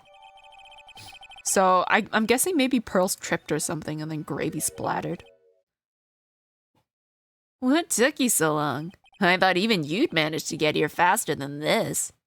Oh, no, it's not. I keep thinking it's gonna be Maya, but it's not. Mr. Wright. Prosecutor got it. I didn't even know you were here. Prosecutor? How come you didn't show up at the trial today? Ah, I could ask you the exact same question. Huh? But I had a cold, so... I had something slightly more important than a common cold to deal with. The importance of which is something you have no hope of ever understanding. Enough. I believe I have the matter of you. You are the very worst kind of prosecutor. What could be more important than a trial? Who's the wild mare, Wright? This is Miss Von Karma. She was the acting prosecutor in your absence today. Ha. Well, I guess I owe you one then. But you can go now, princess. It's time for the big boys to take the reins. Oh! Just who do you think you are? This case is mine. Hey, Billy. Know your role and shut your mouth. I can't stand women like you. I'm only going to say this once, Lady Von Whippingberg, go home. Phoenix Wright! What are you hitting me for? Ha. You deserve more cracks of the whip than that, Wright. What? You still don't get it, do you? You don't realize that you've set something in motion that you'll never be able to undo. There's something different about Goddard today. I'm getting such a strong sense of something from behind that mask of his. Is it anger or is it sorrow? You had some important business and that's why you weren't in court, huh? So what was it? I've told you once before, but perhaps you don't remember. I've returned from the depths of hell to do battle with you. You see, Wright, I've experienced something most have not. Death. Was he actually poisoned? You died. Of course, being extradited from hell is a tedious affair. The meticulous regeneration and adjustment of all your internal organs is, well, let's just say modern science allows us all to live to a ripe old age. Even someone like me. So, you mean that mask you wear is... This ugly device, I promise it's not a fashion statement, my unenlightened friend. Without this, I can't see your frequently dumbfounded face. I didn't know. My eyesight is pretty messed up. Even with these huge goggles on my head, I still can't see everything. He's just like me. Still, I keep this worn-out piece of junk of a body going with regular servicing. I'm sorry, but you say you experienced death. How is that possible? What happened? Why don't you ask him? Huh? Me? Yeah, try. You should know all about it. You know when my life ended, and who ended it for me. Well, Phoenix Wright, do you? I don't know what he's talking about. Although, to be honest, I do feel a little tug at the corner of my memory. I think I do know about how Goddard was killed. Are we gonna learn about it right now? Because I'm so curious. It will all become clear in due time. Oh, we're not going to. Isn't that right, Trite? Earlier you said I've done something I can never undo. What did you mean by that exactly? The inner temple here on this side of Dusky Bridge is an isolated island. That's what Sister Bikini said too. And I wonder, Trite, do you know what the police are doing here today? What do you mean? They're searching for any trace of an acolyte who went missing. Missing? As leader of the search party, I can tell you this with absolute certainty. Maya Fey is not on this side of Dusky Bridge. Huh? But that's impossible. She came here that night and... I won't say it again. The chances of her being here are nil. Excluding, of course, one very unique place. One? Where is that? Well, behind there, right? The Sacred Cavern, the entrance of which we are standing at right now. This is the only place that the search party has yet to explore. So they haven't searched the cavern yet, huh? Be aware, though, that the temperature inside frequently falls below freezing, even if she were in there. The chances of her being found alive are slim at best. No! Which means, Trite, that you sent Maya Fey to her death. You fool! Is that the situation? Why aren't you in there with the search party right now? You must have blinders on, my equestrian angel. Don't you see the big lock and chains? It's a trick lock. I'm making preparations to open it as we speak. Well, Trite, once again, a woman dies because of you. He does blame us for Mia. Once again, what are you talking about? Don't tell me you've forgotten. It was only 2 years ago, after all, when the last unfortunate woman died because of you. I'm trying to remember. But I don't think Mia's death had anything to do with Phoenix, though, right? Because of me? And do you know who that was? It was Maya Fey's sister. That's right, Mia Fey. Mia? You killed her. No, that's not how it was. What the fuck? It was 2 years ago. Mia Fey was pursuing someone, a man, but she bit off more than she could chew. She made a very dangerous enemy. Yeah, that's one case I'll never forget. But I got that guy, personally. Sure, Miss Fey's murderer was caught. But that won't bring her back. Well, no, but... You were with her at the time. You and no one else. It was your responsibility. You should have protected her. But he wasn't there, was he? You say Mia Fey was your teacher. Well, then I'd say you've learned nothing, Trite. You robbed her of her life, and now you've let her sister suffer the same fate.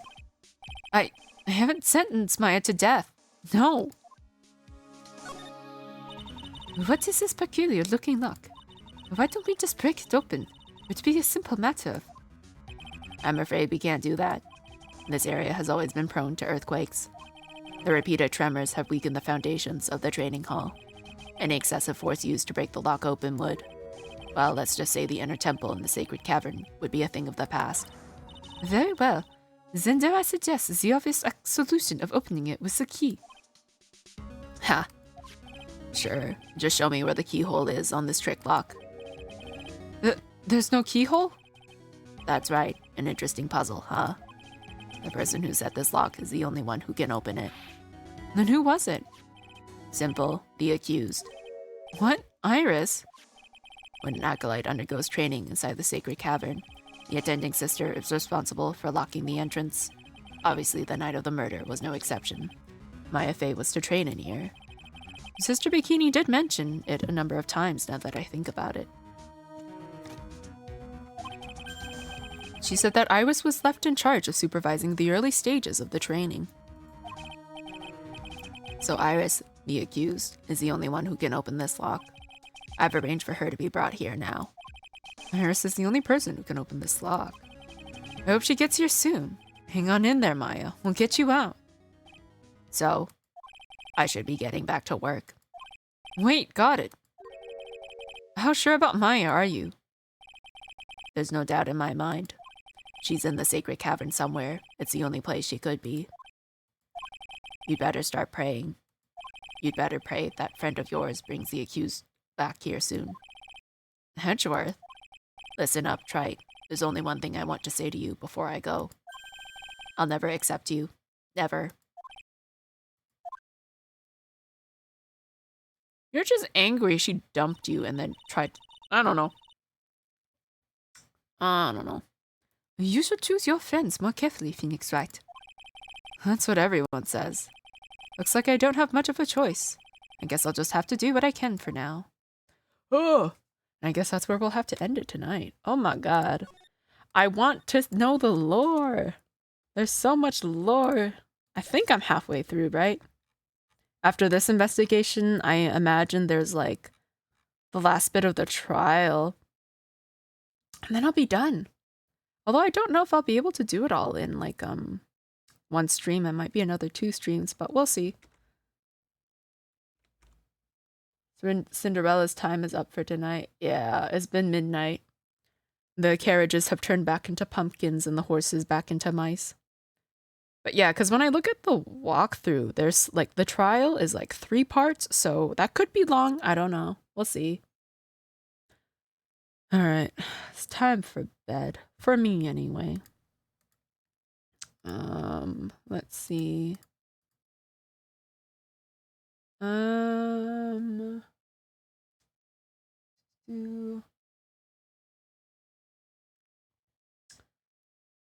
Is anybody streaming?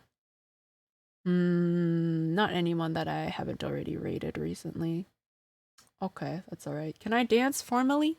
No, I know, in high school for like PE, dance was like a requirement. Like at some point, I don't remember when, but like at some point, during the school year, like part of PE became dance, and it was horrible. I hated it. I hated how the guys manhandled me and all the other women. It was terrible.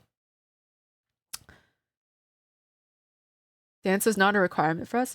So there's actual dance class, right? Which is like extracurricular that people can take. And then there's dance in PE, which was like part of the PE course. And so like, yeah, for like, instead of doing like gym class, it was like dance. And it was stuff like, I don't know, but it was like partner dances. I think I put up with it for like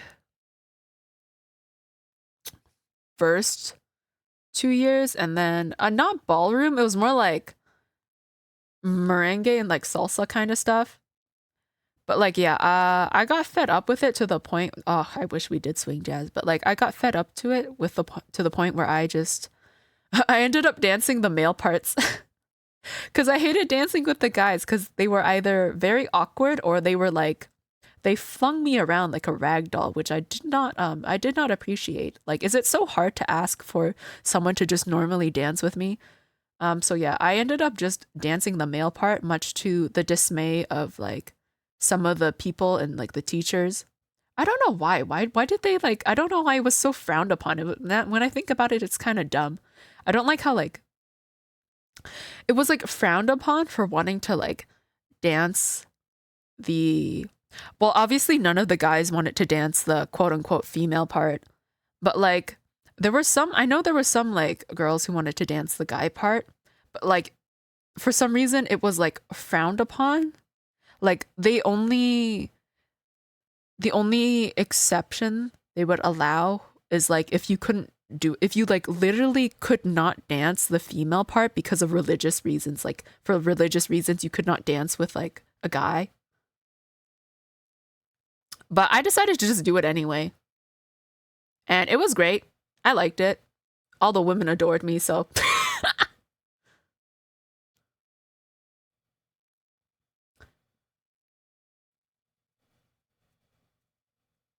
um I don't know. It's just no one was ever really enthusiastic about dance class, so people just normally just stuck with what they were given. It was basically all the guys on one side, all the girls on the other, pair up, and then we rotate every so often as you're learning the steps.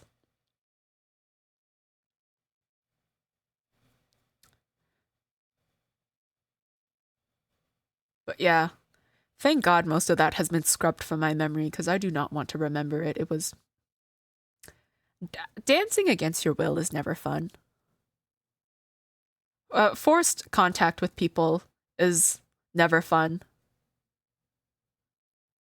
I had to learn swing jazz for a summer yacht party. A yacht party? That's fancy. I've never been on a yacht. So awkward. Yeah, I'm just, I'm not a very social person. I could not be dancing out there with other people. Unless they were like a friend or something that I knew very well. Hence why, if I ever go to the club, I will not be hitting it up on the dance floor. But then again, the chances of me actually being in a club in the first place are very slim.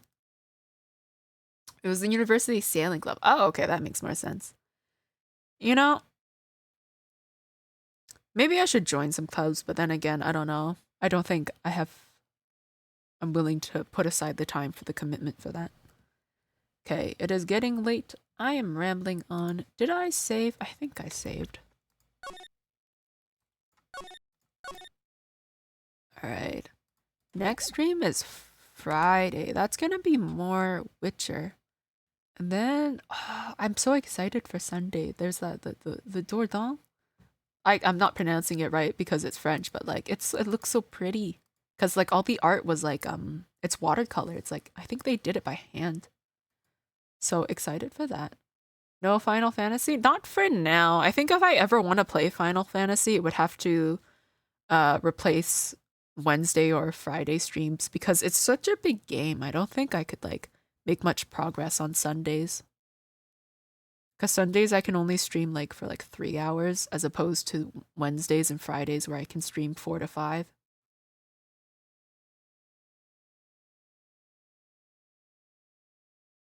But yes, eventually I will get to Final Fantasy. Probably might do it after Phoenix, right? Especially since we're so close to finishing it, so it's only like another like 2-ish weeks and then Final Fantasy. But yes, we're gonna call it here for the night. I hope you guys have a good rest of your day or evening, wherever you are. And yeah, I guess I'll see you guys next time. Oh my goodness. That gave me a little jump, I'm not gonna lie. Wait, hold on. How many of us are still here? Ow! There is. No, okay. We're just gonna call it a night here. I'll see you guys later. Bye bye. Have a good day, night.